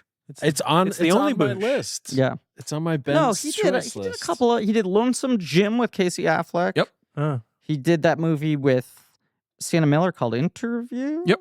Which is a remake of I a did Dutch see- film. I did see that. And he did Animal Factory, Animal Factory. the prison movie with Oh, right. Willem Dafoe. Yeah. I still say it's the only Bush. And he directed the Leap Dave Williams episode of 30 Rock. Did he? Yeah, one of the best 30 minutes of He also television. directed. I only watched like a few episodes of It's 30 it's the best one. It's one. It's maybe the best of its 30 Rock's kind of later Yeah. reality is out the window era, Oh, I especially. was going to say, is it in the first season? Because I think that's the only episodes of that show I watched. It's later season, I'm but not it's being curmudgeonly. It's just the truth. It's Leap Day. You are curmudgeonly, though. Yeah, You're such a sure. curmudgeon. No, on the episode. It's Leap Day, and everyone keeps talking about the Leap Day traditions, and everything around her is being affected by Leap Day. And Liz Lemon's the only person who's like, "What are you talking about? Since when has this existed?" And they're Right. like, "We do this every 4 years. Blue and yellow are the Leap Day colors. Here's the traditional Leap Day meal. It's on television," and they keep on cutting into a cable broadcast of a movie called Leap Dave Williams, that is like a parody of the Santa Claus, where Jim Carrey plays a normal man named Dave Williams who starts turning into Leap Day Williams. and it's Jim Carrey. It's Jim Carrey as himself. But It's a very funny Buscemi episode. had to direct the episode and direct the fake movie in the Uh-huh. episode, which I think is incredibly well done. Buscemi also directed, obviously, some of the most famous Sopranos episodes. He's a good director. Yeah, he did Pine Barrens, Yeah. didn't he? Mm-hmm. But I feel like Trees Lounge is so good It's and so good. like deeply felt, but also, not over the top, Mhm. that you felt like, Jesus, is he going to be kind of like a huge directing talent? Like yeah. one of the great indie directors, and he never quite, whatever. Yeah. don't No, know. I agree with you. That's also one of those movies where like the 18th guy is someone. Like everyone in the bar is some character. Yeah. that Who you doesn't want to love. fucking work with the Boosh? I don't know. No one. You want to be in my movie? It's called Trees Lounge. Are you sure that's what you want to call it, Steve? I think the breakout is Kevin Corrigan. Yeah. Love him. right. Great So- scumbag. Insane and funny. Love that guy. So okay. The game. Okay, yeah, The game. taxi crashes. Turns out the magic handle he found is his way out of that. Oh, sure. Remember? He has Yes. to wind down the window. Yes. He got this like special The handle. magic handle. I could do with more of that. That's a critique I have. That feels I very want a bunch of those. escape roomy. You find Right, an object, right. What you does it don't mean? What does understand it what you have to mean? apply it Right. to. Yes. What else happens? I cannot remember the order of everything. No. But he finds his way back to Christine because the cab company tells him where she lives. Yes. And that's where she's like, don't keep your voice down. They're watching us all the time. Right. I'm an employee of this and they are stealing your money. right. Like, this is not an alternate reality game. This is just a scam where they like trick you into giving up your passwords, basically, and you are gonna like lose all Classic your money. Fendom. And he If you what? do you log into Bank of America, see that you have $0, and that's when you jerk That's off? when you come. You don't even need to jerk off. You just come. You don't touch your penis. You're No. just like, okay, You don't touch she shit. did it. Yeah. The only time I've ever seen that depicted is You're the Worst has a big Findom plot. Okay. Like, that's revealed. And I feel like that's when that fetish was being first discussed. Because You're the Sure. Worst was always eager, I think, to depict any new sexual fetish Get that he in could find. on the ground Yes. floor. I just want to say that I have kind of a fetish too. Mhm. It's a little different though. I get off on people just randomly giving me money. Yeah. Oh, and Sick. it's I really know, brave it's of you to admit that. disgusting. Right. I know Yeah. it's And disgusting. you're open about it though. Like, if someone wants to do I want that, to say it openly, right? I you just know- want to be like out there, and public. you're trying to embrace your kink here. Yeah, Right. exactly. So if anyone wants to do that to you, Right. So especially I'm after just you maybe saying. had a really expensive steak meal, and you don't kinda remind need me to about cover that. it. Yeah. If anyone would like to Oh, boy. compensate me for that fucking bullshit, My kink is just trying very hard not to amount debt. That is my entire sexual fetish. Sure. Just let me be even. Yes. Yes. You are scared of money wisely. Yeah, it's bad. Or whatever. Scared of Credit. overspending. Yes. Yeah, many things. Terrified of credit. Whereas Ben, deposit fetish. A deposit Oh, fetish. God. He's Loves to see depositing those it in checks there. go Give me a in. slip. Yeah. Put it in. Do you like that you can take a picture of the check and do it on your phone, or do you want the old-fashioned I deposit like the slip? old fashioned. Let- Like to look into the eyes of somebody. while I'm Put in an rock envelope hard. that has holes in it. Right, some teller. So the money can breathe. Yeah, of course. You don't want to suffocate the money. It's the most valuable thing you own. It is. Why is that? Oh, who cares? It doesn't matter. So, he calls.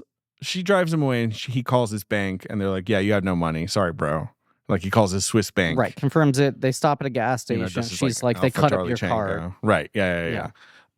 And then he. Goes back to her place. Yeah. Well, yes. Oh, yeah. yeah. I think it's No, after his her cabin. He goes to his They, cabin. they go to Right. his cabin, He and then still has a she nice cabin. drugs him. Well, He still has a nice. He calls, what's his name? The Donut. lawyer. Peter Donnet. And he's like, I don't know what you're talking about. Not a cent has been moved. You're fine. Right. And she's like, he's in on it too. He's fucking milking you. Hang up right now, and then immediately drugs him with tea. great just conspiratorial way of work. Like, you're trying to Yeah. move right where it's like, if someone says the truth, they could just be lying. If anyone tells you you're not being conned, they are in fact Part of the giant con. the one who is conning you. Yeah. And he wakes up in Mexico, Mhm. in a coffin. Yeah. Which is for dead people. Yeah. And has to make his way back to San Francisco. Yes. And handles this all at this point pretty even-handedly. yeah. He's pretty much just in the flow at this point. He goes of to the American- game. He's kind of Embassy. broken at that point. Right. He's Right. kind Yeah. of like, okay. And the guy sort of Okay. immediately can tell his story doesn't totally check out. Right. I mean, I think this guy is like, you got robbed by gay hustlers, right? Oh, Because yeah. he's sort of doing His- a whole. He arches his eyebrow when he Right. says, Right. I got robbed. Yeah. Right. Because he's got this expensive watch. I was Who would staying rob at a you and- hotel. I Yes. can't say the name of the hotel. Right. Yeah, a lot of that. Who Right. wouldn't take the watch? And the watch is inscribed to him by his mother on his birthday.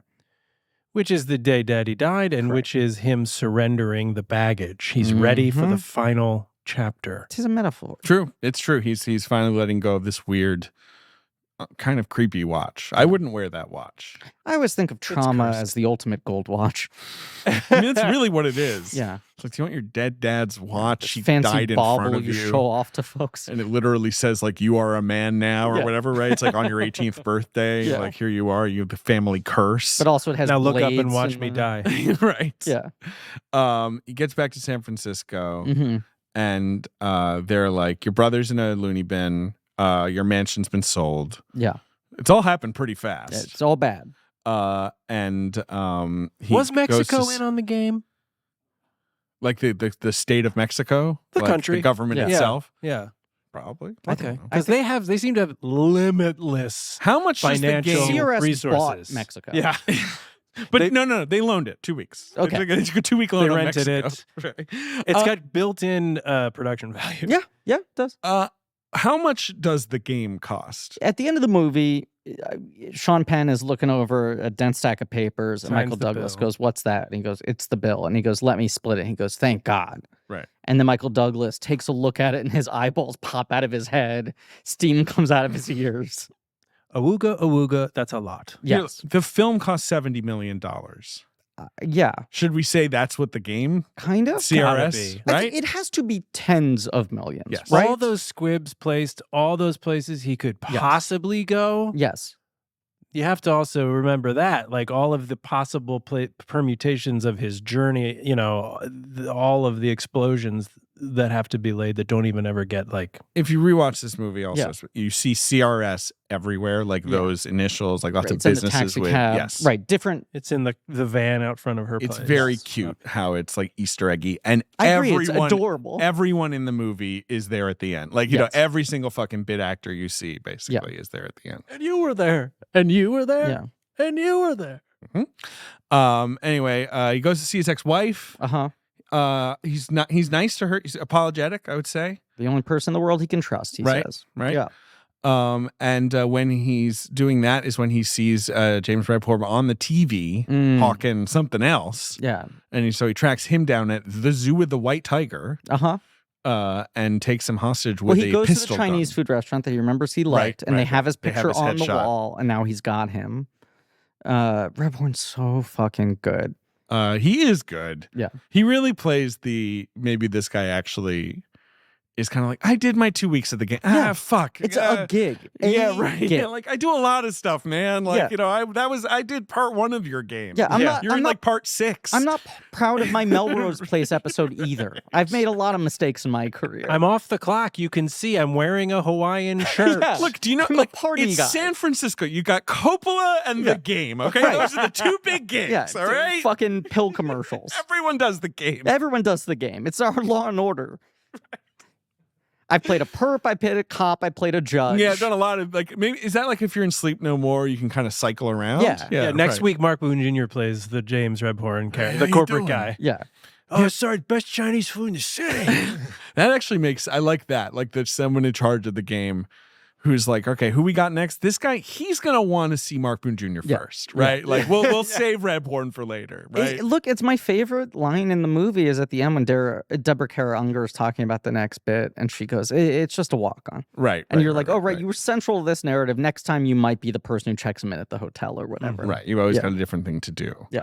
So What a caravan of kooks the ensemble for the game must be. Just the behind the scenes story, the pranks. yeah, I would watch that movie. That's a show. Yeah. That's a show every week. The game. And Yeah. ARG Following them. happens at Yeah, someone. it's just fucking the jury duty or whatever.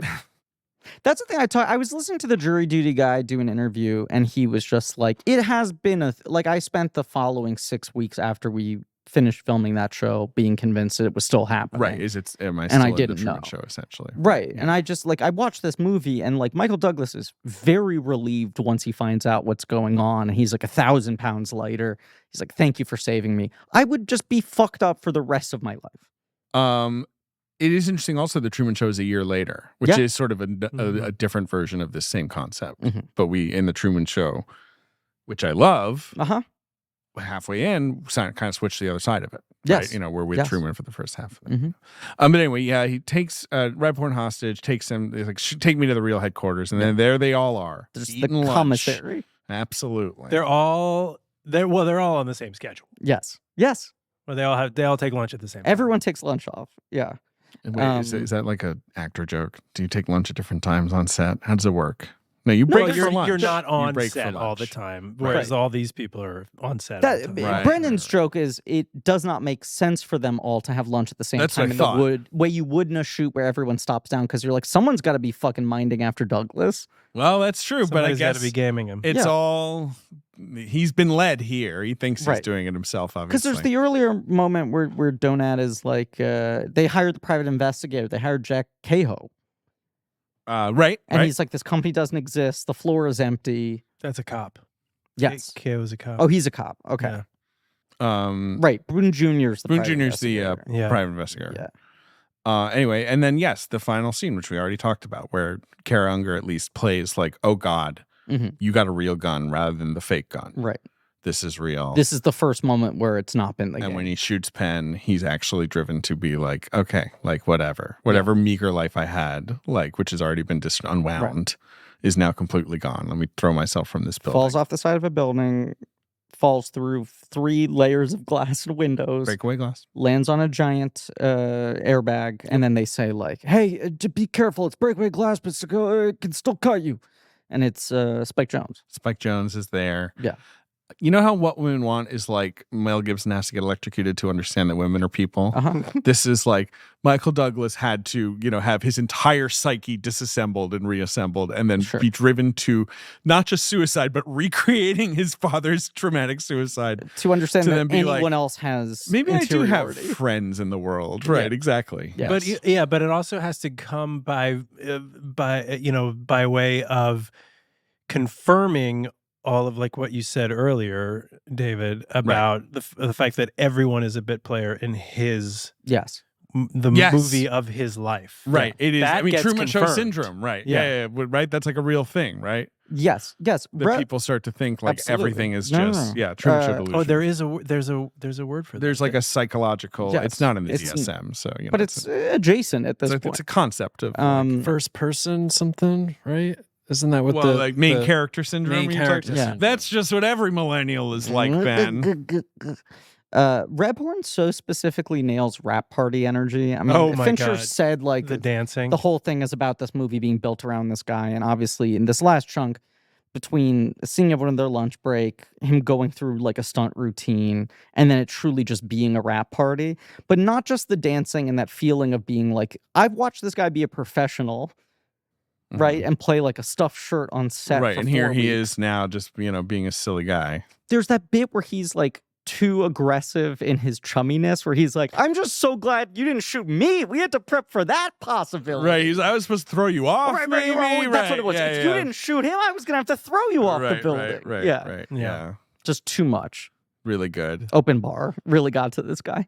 And then there's that one moment where he's like, okay, maybe I'll go on a date with you. And I think there's supposed to be sort of the winky joke of like, is the game over? You don't know anything about me, and he goes, well, you can tell me. You can tell me, Scott. Scott. What? Scott. He watches this movie every year. That's the game. I love you, Scott. David. Yes.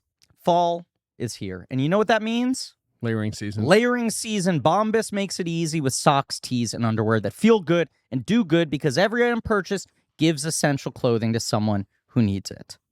Now look, Griff, as you may know, socks, tees, and underwear, those are the 3 most requested items in homeless shelters. When you buy one from Bombas, you're also giving one to someone who needs it. One purchased item equals one donated, okay? Yeah, and Bombas makes returns and exchanges easily. They have a 100% happiness guarantee. So if you get a hole in your socks, you get eaten by the dog, Bombas will do whatever it takes to make it right. Cozy stuff, extra soft, extra long staple cotton, merino wool. Feels like little pillows for your feet. I'm wearing them right now. I'm wearing Bombas socks right now and Bombas underwear. I've got Bombas shirts too. I have it all. I have it all. I went to the foot doctor just yesterday. My feet couldn't be more tender. And boy, are they being taken care of by these Bombas right Foot now. doctor do to you? There's a lot of things. What Didn't he do to him? Every Bombas item, as you said, designed for comfort. No toe seams, no itchy tags. If you're going on a hike, they have nice hiking socks that wick away moisture. Maybe if you've got kids, they've got good kid Bombas socks. I've got some Bombas socks for my daughter. New look for the new school year. And maybe an early holiday gift. They got Bombas gift boxes. They're Cozy also- goodies. I should just mention the most successful company in the history of Shark Tank. Go to bombas.com/check and use code check for 20% off your first purchase. That's bombas.com/check and use code check at checkout. The game. Okay. We did it. You love it. Wow, you I did love it. I think it fucking rules. It's I one of my enjoyed favorite it. Fincher movies. I love my Criterion. Beautiful, obviously, well, worked on transfer. This was a movie that was like not in print for a very long time. Yeah. And it was a Because of Polygram, I think. and it 'cause the was a weirdness around late Polygram. Criterion Laserdisc. So like all the special features on the Blu-ray, which wasn't released until 2012, were things that were shot during production explicitly for Criterion, which is kind of wild. And then it got stuck in that dead zone gulf for a long time. Yeah. Yeah. They considered shooting it in continuity at one point. It was a long shoot, 100 days, most of it at night. Yeah. Tough shoot. Mhm. They shot the airbag scene 3 weeks in. He really wanted to just not do that early, apparently. Yeah. Which makes sense, The stuff I really liked that JJ pulled up was the Fincher Douglas relationship Sure, stuff. I can give you some of that. Yeah, where he was just saying that like he was very impressed with Seven, but he was also like, okay, so this guy's like a visual trickster. Right. He's like all about the style. He's not going to be concerned with the character and my the plot concern and the was story. the razzle dazzle would obscure everything else. Right. Right. And Yeah, I yeah, think Douglas is such a yeah. He producer. says sometimes you have to remind a young man about that. Okay, Michael. Such a producer and such a developer of his own material, even though he was not producer on this movie, credited as such. I don't think so. But I think he basically is always going to wear that hat, even if not in title, on any set he's on, especially when he's number one on the call sheet. But he was like, no, Fincher was like one of the better actor directors I had worked with and was there even at that early point in his career. Mhm. And Fincher would say to him, because like Douglas would come in and be like, well, I'm just worried about if the audience at this point is this and that and tracking this. And he was like, I know you're good at all of this and you have the experience doing all this. I want you to just be selfish and be an actor. Think about how Right. you would play this. Right. I don't want you to have to get caught up on the logic of the story that we're telling it at large. Because I feel like a lot of directors do that where they're like, take the producer cap off, be the selfish actor, Yeah. make me deliver what's around it to make it make sense. You don't have to help me to tell my story. right. And so I think a lot of directors make actors help them. Douglas says only two other directors he's worked with have such strong concepts as David, and that is Milos Forman, Mhm. who directed Once Upon Once Cuckoo. Once Upon a Cuckoo. Once upon a once Once flew Upon a over. Cuckoo. And Paul Verhoeven. Yes. Yes. The king. Sicko mode. Yeah. I think Fincher and Douglas and Penn, who I think are all strong personalities, got along fine. Deborah Kara Unger, Fincher says, I wanted there to be the risk that she would walk out of the movie and you'd never see her again. Yeah. Wanted her to be the extra who steps into the wrong place at the wrong time and fucks something up for the movie star. Like she's always trying to leave the movie. Like that is kind of her character. She's like, I gotta go. But she doesn't because she's part of the game. She's part of the game. Yeah. And they shot it in San Francisco. I told you all that. Harris Savides. Yeah. Now the thing about like it's very warm and dark at first, and then the fluorescents start coming in when he's in like it starts to get harsher and nastier as it progresses. It's so cool. Do you have any additional thoughts, Brendan? Is there anything else you've had loaded up in the game chamber? No, I would have spit that fire if I had it at the ready. Uh-huh. Where's your puppy? He's behind you. He's in the chair. He's in the chair. He's sleeping. Yeah. Oh, he's looking at me now. Also, he ain't a puppy. He a big boy. No, but he's a puppy forever. He's little, but he's a big boy. He's a big boy. Yeah. He's It's a birthday. approximately 7 years old. Yeah. As we discussed. This movie did okay, but it was just so expensive. It was expensive. It did okay. It does have also, it's Polygram's first ever distribution. So they have, some expectations. It made $109 million worldwide, Right. 48 domestic. Yes. That's a lot less than Seven. Which made like 250 worldwide. Yeah, Seven made 327 worldwide. Insane. Big hit. And cost like half as much, so like Right. 35. right. Damn. Right. Yeah, So yeah. that's the math they're Well, working off. The of. first budget they gave him was $1 per sin. Yes. Oh, $7 not budget. enough. He got Very that cheap. up. Not Very cheap. He got it enough. up. Right. Yeah. And Polygram, I think, basically considered it a modest success. They put it out mid-September, which is a pretty quiet time. I think they were trying to kind of avoid the busy times. Sure, and see but if they could sneak this is one like in. a sad burnished wood movie. It feels like it fits in September. Definitely. Yeah. And it got like good reviews, but Yeah. not raves. And it was nominated for, obviously, 0 Oscars. Yes. Which is largely how it goes with Fincher until like Bender Button. Like, Yeah. he's basically just not taken He seriously. was like shut out until Button. The film opened September 12th, 1997, Griffin. Mhm. Number one, $14 million. Not bad. Everything else in this, there's 2 bombs below it. Okay. The number 2, it's been out for 4 weeks. Mhm. You know, I So call it's it an August movie Yeah, I Okay. call it a bomb. It did make $48 million in 97. Total, Yes. or at this point, it had made 48 million. total. Ooh. It's not the Avengers, is it? No, it's Is a it The Saint with Val Kilmer? great guess, because that is kind of the vibe of like this star is on the downturn. But no, it's an action drama. Is it Stallone? No, it has a female lead. That's right, folks. Women can lead movies too. Action? Action. Women can lead action movies. What's not a But this movie came in with a lot of people being like, well, I don't know if I want to see a movie about a woman doing this. G.I. Jane? G.I. Jane. G.I. Jane. Ridley Scott's G.I. Jane. Yeah. I get, certainly Demi Moore is on the downturn at this Yeah. point. Also for Ridley Scott, like a real low, because his next movie is Gladiator, Right. right? Like it's in Yeah. his kind of mid-90s where it's like 1492, White Squall, G.I. Jane. Like Yeah. 3 movies that don't really No, you're right. matter. I mean, the talk around that movie at the time was weirdly fiery, and thank God everyone's chilled out about it, and you can say anything you want about G.I. Jane on any stage. and Chris Rock everyone never forgot about will this respond movie. normally. Lodged itself in his brain. She's bald. I mean, that is why the Chris Rock joke was so bad. I was like, G.I. Jane? G.I. Is the Jane. reference? Yes. It's 2022. Whatever. Yeah. That's number 2. Number 3, Griffin. Mhm. An action film from one of our, primo action stars of the 90s. I feel like you're saying this facetiously. Yeah, he's an action star of the 80s and 90s, Mm-hmm. but he's not a Schwarzenegger. Is he a Seagal? It is Seagal. He's Steven Seagal. Is it the Under? No, it's not Under Siege. It's not- Neither It's Under on Siege- Deadly Ground. It's not on Deadly Ground, God that's the one where he's like, the earth is important. Don't take the environment. oil. Yeah. You That's have the to one he protect the forest. Directed. He directed right? that Yeah. one. Okay. So This one is he did after not that. direct. So it's after On Deadly Ground. Correct. Yeah. But I believe this also has environmental themes. It's called Only You Can Prevent Forest Fires. It's before he slipped into his Vladimir Putin is a great thought leader phase. Well, in between that, he has his I only work with rappers phase. It's This a- is sort it's of the beginning of that. Oh, It's a really? 3-word title. 3 words. It's got to be. It's got to be 3. It's called Go Fuck Yourself. It's called Fire Down Below. Sure.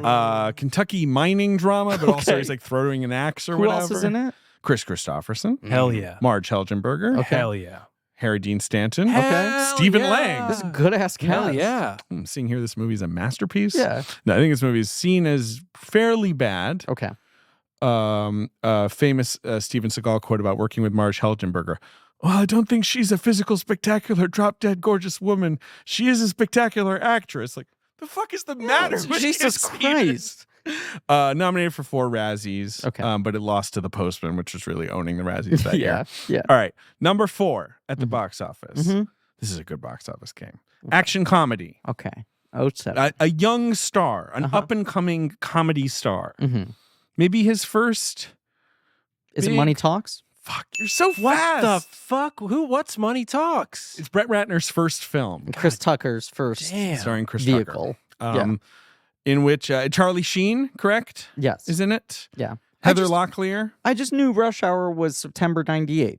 And that Rush Hour was like an immediate, like, we got to You're keep like the ball Sherlock rolling. being like, the man's belt is blue. And you're Yeah. like, what are you talking about? It's like, well, clearly the fibers, Rush Hour had one of the Um, biggest box office runs of a September release when it came out a year later.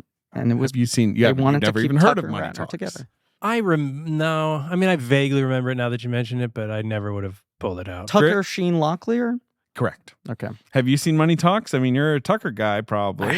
haven't. I mean, he haven't looks seen like a it. real rascal on this poster. And I He's love got money. an odd couple. Like, Yeah. if this is like sort of a Midnight Run-esque type story. I think right? so. It's- Yeah, like Feels more Well, like when we loose saw- cannons. Tucker's a hustler. Yes. Good call.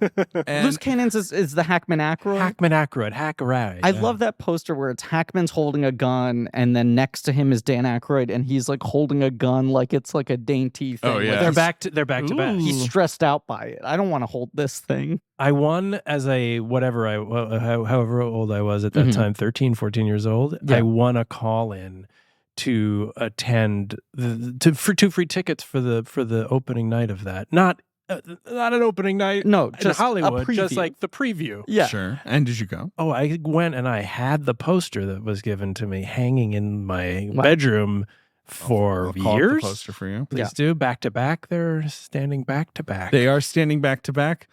Hackman He's like a looks neat like he's freak. basically. Is that the bit? Yeah. Yeah. And I Yes, and I fun. barely remember anything about the movie, But the poster. but the poster Yeah. had a place in my heart I think and we- bedroom. we for some talked reason. about this on the Crime Wave episode. Do you still have the poster up? Yeah, I still have it up somewhere. Yeah. Yeah. It's above your marital bed now. Wait, we talked about this already? No. It's a Bob Clark film, director of Porky. Right. What I'm saying, I think Director of we A Christmas Story. Christmas story. and Baby Geniuses. What I'm True. saying, I think we already talked about on Mike in the Crime Wave episode. And Super Geniuses, maybe Geniuses too. Yeah, I know, it goes without saying. Yeah.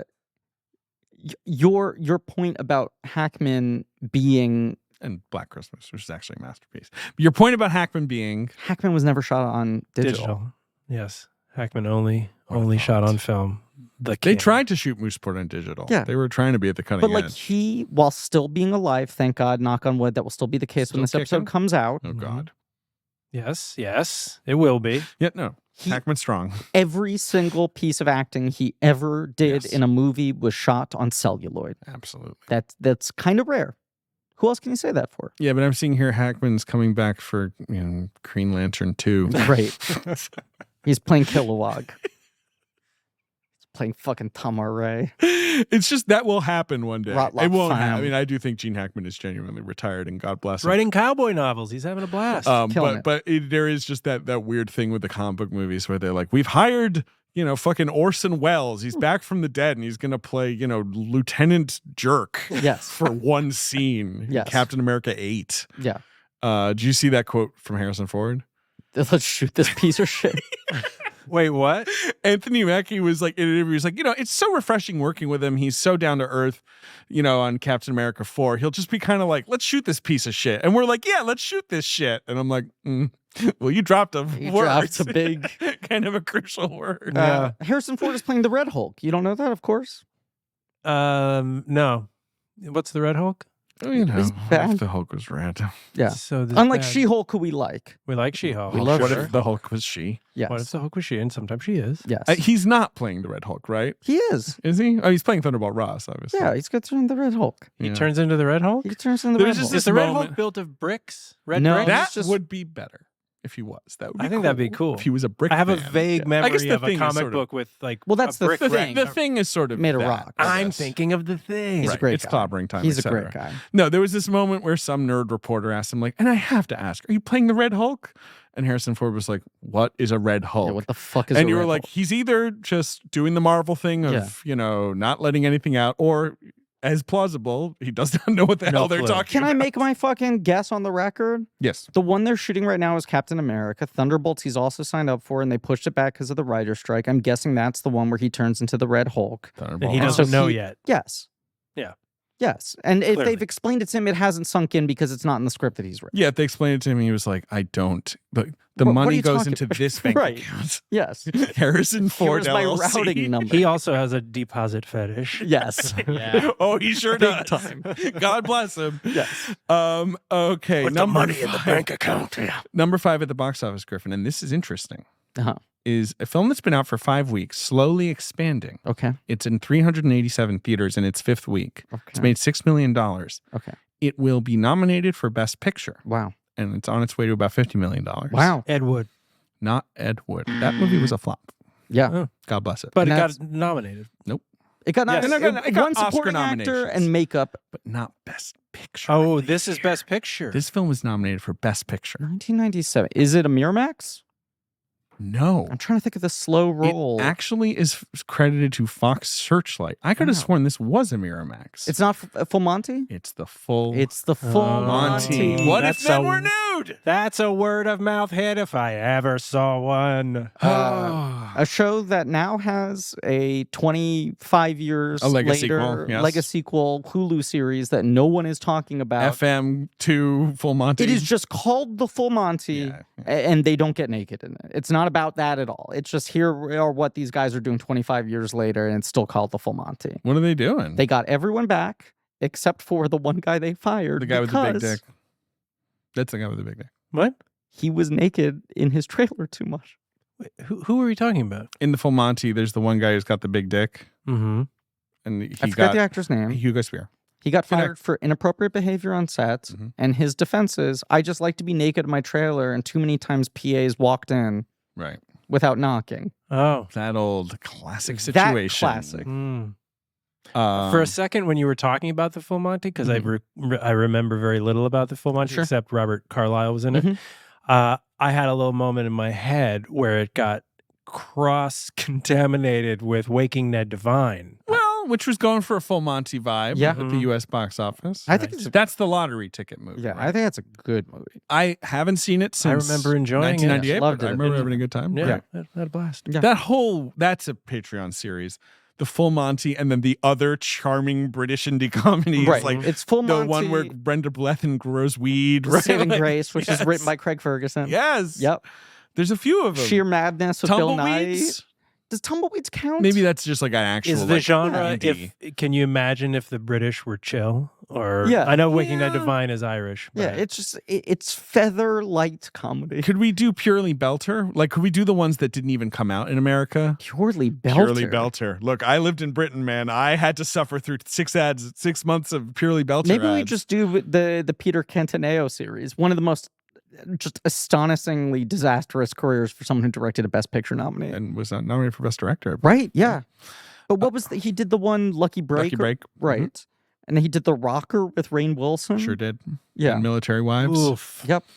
If they're Military Wives. Was nominated for Best Director. Yeah. Well, Yeah. For what? The The Full Monty. Oh, right. Sure. Yeah. Of course. Yes. Yeah. Sorry. So I've told this story before, I'm Okay, sure. It's great. not even a story, it's an anecdote. But that year, the Oscar party that my parents brought me to, I picked Full Monty down the ballot. you told this story. And everyone was like, Titanic's winning. And I'm like, yeah, but if it doesn't, I'm the only one who fucking gets it right. Sure, you were trying to zag. Right. And they were like, if it doesn't, it's not going to the Full Monty. It's going to LA Confidential. And I was like, I'm telling you, little rabbit that could. Look, you're probably right. Yeah. Full Monty could have had a word of mouth, bounce there Sure. over LA. Whatever. You've also got Air Force One. Uh-huh. Masterpiece. Yeah. It is. Get yeah. off my I have a plane. friend in there. Which one? Spencer Garrett. Do I know? I know that name. Get off my plane, get in my bank account. Oh, Get yeah. off of my plane. Oh, I think he's Get one of the guys into in the there's the Glenn Close. Yes. He's in that Sitting at the he's in table that room, scene. right? Yeah, Sitting he's at the one of table those- being like, what do we do? Yeah, he's one of those guys. Well, because like everyone is in Air Force One. Yeah. Macy, one of the most. Macy. Macy is so good in it. Yeah. Hoodlum. Hoodlum. They which don't is a make movies like Peebles? that anymore. Speaking of Tim Roth. No, it's No, Bill Duke. Bill Duke. Yeah. Tim Roth and Fishburne, obviously. Fishburne is Bumpy Johnson. Mm-hmm. Cool movie in my opinion, very underrated. Yeah. Andy Bill Duke- Garcia. Bill Duke is the shit. He's The great oh, Bill shit. Duke. The Mel Gibson film Conspiracy Theory. Uh-huh. This is just a great box office game of like cable movies. All like the Yes. fall, man. Yes. Conspiracy theory. in the game, there's Same a similar lot. vibes. The Yeah. whole world, X-Files-y kind of like it's Yeah. all lies. Yeah. Yeah. Who did Donner? Donner. Donner. And that was one of those movies where it's just like, if Mel and Julia Roberts want to work together, they can pick any fucking script they want. Yeah. We don't care what it is. Patrick Stewart's the villain in that one, I Yes. remember. Excess Baggage, Alicia Silverstone's big Benicio follow-up del Toro. with Benicio del Toro. Which I would always Scary get cutie? that confused with Life Less Ordinary. Wait, didn't like Christopher McQuarrie direct that shit? No, that's Way of the Gun. That's Way of the Yeah, So Way all of the three of Gun. these movies run the same spectrum of like stars who just had a breakout, hot director or writer, Give them anything. crime comedy, Yeah. and then all three kind of imploded. And then Who did that one? Marco Brambilla. Okay, Remember him? no, No. Okay. but that was part of Alicia Silverstone's big like overall deal. Post Clueless, she like developed that, produced it. Oh wait, maybe it wasn't him because he's the director of my favorite movie, Demolition Man. Oh sure, Oh, sure. No, it yes. is directed by him. Okay, Yeah. well, It's then his. Yeah. you were right. Trust yourself. I was right. And then number 10 at the box office, George of the Jungle, a classic. Which must have been out for a couple It's months. been out right? for 2 'Cause months. Yeah, it made a shit ton. It made $100 million. $100 million. Yeah. You know, come on. Yeah. What's better than George of the Jungle? A film starring 2 Academy Award nominees, 1 winner now. Yeah, because THC is in it. THC is a villain. Leslie Mann should have been Oscar nominated. 4. Knocked up. She's great. Have you seen George of the Jungle? Never seen George of the It's- Jungle. Got some good bits. You're in it. just a doorman. Doorman. Doorman. Doorman. That would have been her Oscar clip. Yeah. And she's amazing in that movie. I agree. She's so good at that movie. She's been fucking dining out on it for 20 years now, basically. Yeah, I would have nominated her for George of the Jungle as well. Sure. I don't remember her in it. I mean, she's The fine. ape's name is Ape? I don't know. That's the kind of thing she probably says. Brendan, I'm sorry we're completely just wasting your time at this point. Oh, well, you're not. speaking of Oh, okay. wasting time, earlier in the episode, I interrupted Yeah. rudely. Yeah, Let's right. take a screenshot. Yep. Oh, yeah, sure. Mhm. So I was on All a right, all right, website. let me open this up. Okay. Okay. Because I was looking up, hey, let me maybe look up some movie locations. What the hell is this? Okay. That were, different setups in San Francisco. I was served a pop-up ad. I will forward And this. this to Brenda. is the pop-up ad. For like a sort of one of those like news sites that's written by AI or Oh, whatever. yeah. Right. one of the most Correct. cursed images. Now it says Michael Douglas makes history with divorce settlement, but he's not divorced, right? Like he and CCJ figured it out. They figured it out. Right. And he's Yeah. looking, how would you describe A little gamey. his- I always mispronounce this word, but he's looking sepulchral. Yes, I also don't know how to pronounce that. Sepulchral. Sepulchral. I don't know. Sepulchral. I have to say, it is impressive that Douglas and Catherine Zeta-Jones worked things out after he basically accused her vagina of giving him cancer. I mean, come Well- on. Do you know the Gottfried bit about that? It's so fucking funny. Where he's like, I would eat her ass for AIDS or whatever. Like he's like, it's a small price to pay. He does like 10 minutes on it. It's very funny. He's just admitted, because at the time, I was like, I got throat cancer. I don't have throat cancer. I got sick because I performed too much cunnilingus. Please hold your applause, right? Was basically his statement. And then in the years since, he said, like, there's just still such a stigma around cancer that they wouldn't insure me unless I basically counteracted the announcement that I was sick with some show of virility. Sure. That's bullshit, I think. I mean, her vagina did not cause him cancer. I agree. It was not her vagina. He has since admitted it that. was Yes. it was the accumulation of all of the right. I think he Sure. also Vaginas smoked a lot of stinks. cigarettes, I think he did a lot of stuff. and he attributed his cancer to stress, alcohol abuse, years of heavy smoking, and yes, possibly HPV transmitted by cunnilingus, but Right. it's a rich gumbo. he left Right, out he you left out steak, Yeah. You're right. the air, just generally. You said right? alcohol, right? He did Yeah. say Yeah, alcohol. Yeah, because he was a big drinker, I think. Yes. He Um, was a big everything. He was a man of vices. Big appetite, big movie star. big hair. Yeah. When you put the mouse over the image, it gets brighter. And it makes him look worse. Ben can tweet this image out if he so chooses. You want to open that box, but not on this episode. Correct. Just trying to remember if we had anything else to do. What's in the box? What's in the box? What's in the box? So you're a big Seven boy. You wanted to do Seven. I'm sorry you're not doing Seven. I love Seven, and I was actually looking forward to a revisit. I still will. Oh, I you haven't can watched. revisit it. I haven't revisited it in over 10 years. It's one of those movies that I really like, but I'm not usually in the mood. It's I guess. unrelentingly bleak. Yeah, Yeah. You're not always gonna be like, I want to do 20 minutes of Seven. No, it's like not a remote drop movie. No. Where you're just like, if it's on, I can't help but get sucked into it. Sometimes you're like, I can't do this. I right feel now. that way about most Fincher movies. Yes. That they are. Yes. Even though they are mostly very dark. I agree with you. But 7 is kind of the one where I'm like, well, I know where this is going. Yeah. It ain't good. Yeah, I know. And I the now road know there ain't what's in good. the box. Right. Right. Yeah. Yeah. Yeah. This one is, though, I can watch this anytime. I've seen the game so many times. Yeah, this is my second time seeing it. Same. Yeah. David's wearing sunglasses now.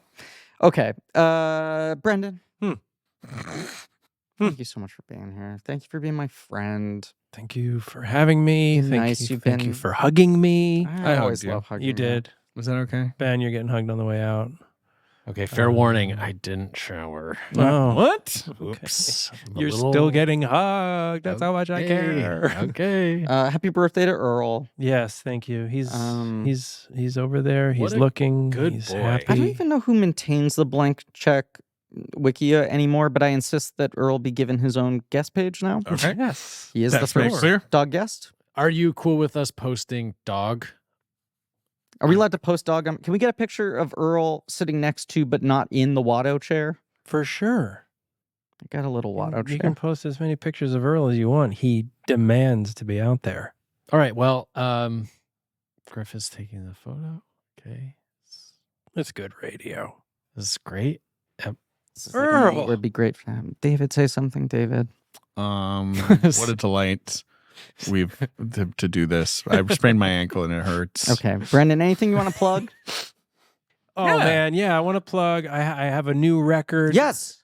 that is finished, Yes. that is good, Yes. that is not coming out until next spring, probably. Okay, but that's a thing to Okay, look forward but to. this episode's dropping Yeah. on September 24th. Oh, yeah. Yeah. So at least it's closer. By that point, you know what I may have done? Dropped the first single. There you go. Dropped it. You should drop it today, Very good, I will. Right? September what? Yeah. 24th. Great day for a single. You are my father's favorite musician. And I love to hear it. He's gone to several of your concerts alone. Yes. And I love to see it. It is so funny how your dad's fandom of you extends out more to the people you've worked with. Bigger right? fan of Yes. Zach and Brendan than he is. of Exactly. Zach Cherry and Brendan Hines, like two of his favorite guys. Two of his favorite guys. Right. Loves Brendan, but you sent me very kindly a Dropbox link to extend to my father of the new album, which he will never be able to open in a million years. I've tried a couple different angles, but I've listened to it and it's phenomenal. Thank you. And I can't wait for people to hear it. I can't wait for people to hear it either. That's why I'm going to take so long to release it. make it right. Gotta do it. That song is not on the record. Lock and Key, that was recent, right? You were on Lock and Key? I was. you don't That want was to plug it if recent. you don't have to. It's done, baby. It's done. I know. That This- thing is done. My thing is you got to plug these things before the streaming services memory hold them. That's true. Plug them while you got them. Right, I you never know. mean, we're not on good terms with Netflix. Let's not plug anything that they. All right, fine. Oh, Forget no, it. that's a good point. Yeah. Torrent, Lock and Key. Amazon. Key, if you want to watch it. Amazon we're on great terms with. I feel like that. Should I say that? I think we're like a year away from the rights reverting back on the tick. Really? Oh, interesting. Yeah. Right. I might be wrong about that, but I feel like there was like 5 years from when the show ended. The rights meaning could make a new show. That and both also the show possibly existing someplace else. Oh, that's I interesting. think just things could happen. Well, that's very good to know. It's interesting. Doesn't quell my anger. I want the tick on Crackle. That My has always anger been my is wildest dream. Always with Crackle. me. Yes. No, same. Hurts. Thank you for being here. I want to end on the note, my anger is always with me. It hurts. Good. Yeah. Thank you, Brendan. I love you guys. Thank you. Love you. We love you You're too. the Thanks best. for doing the One show. of my You'll do favorite it people. again. It's been nice that you've been in New York a lot this summer. We've gotten to hang out a lot.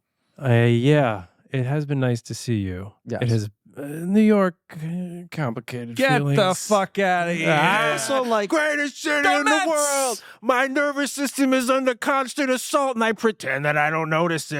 And it's the best thing that ever happened to also me. like fucked up your arm and had 3 root canals. You've had like a series of health hijinks. Technically, it was one root canal done 3 times. Well, that's Oh, you mean like they were just like, we just didn't get in there enough? kept finding roots. practice makes perfect. Jesus. Yeah. Yeah, third Oof. time's the charm.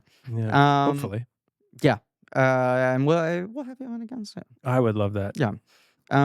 Thank you all for listening. Please remember to rate, review, and subscribe. Thank you to Marie Barty for our social media and helping to produce the show. Thank you to Joe Bow and Pat Reynolds for our artwork, JJ Birch for our research, especially. Once again, thanking you for doing pretty quick turnaround in these first couple of Thanks, Fincher JJ. dossiers, but also you fucked up by not doing the game dossier on fired. the side. You're fired.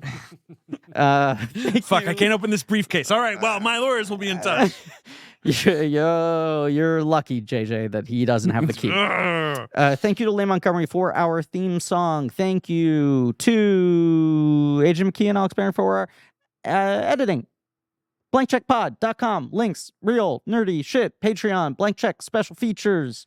We're on to Brosnan's? Or still Oceans? We're on, oh my goodness, Oceans 13.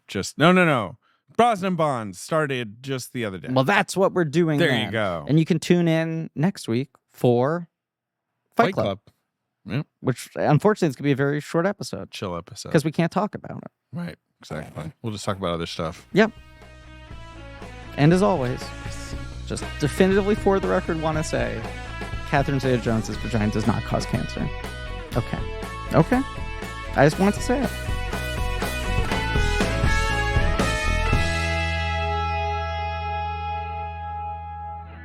Dicking his way through Shitsville.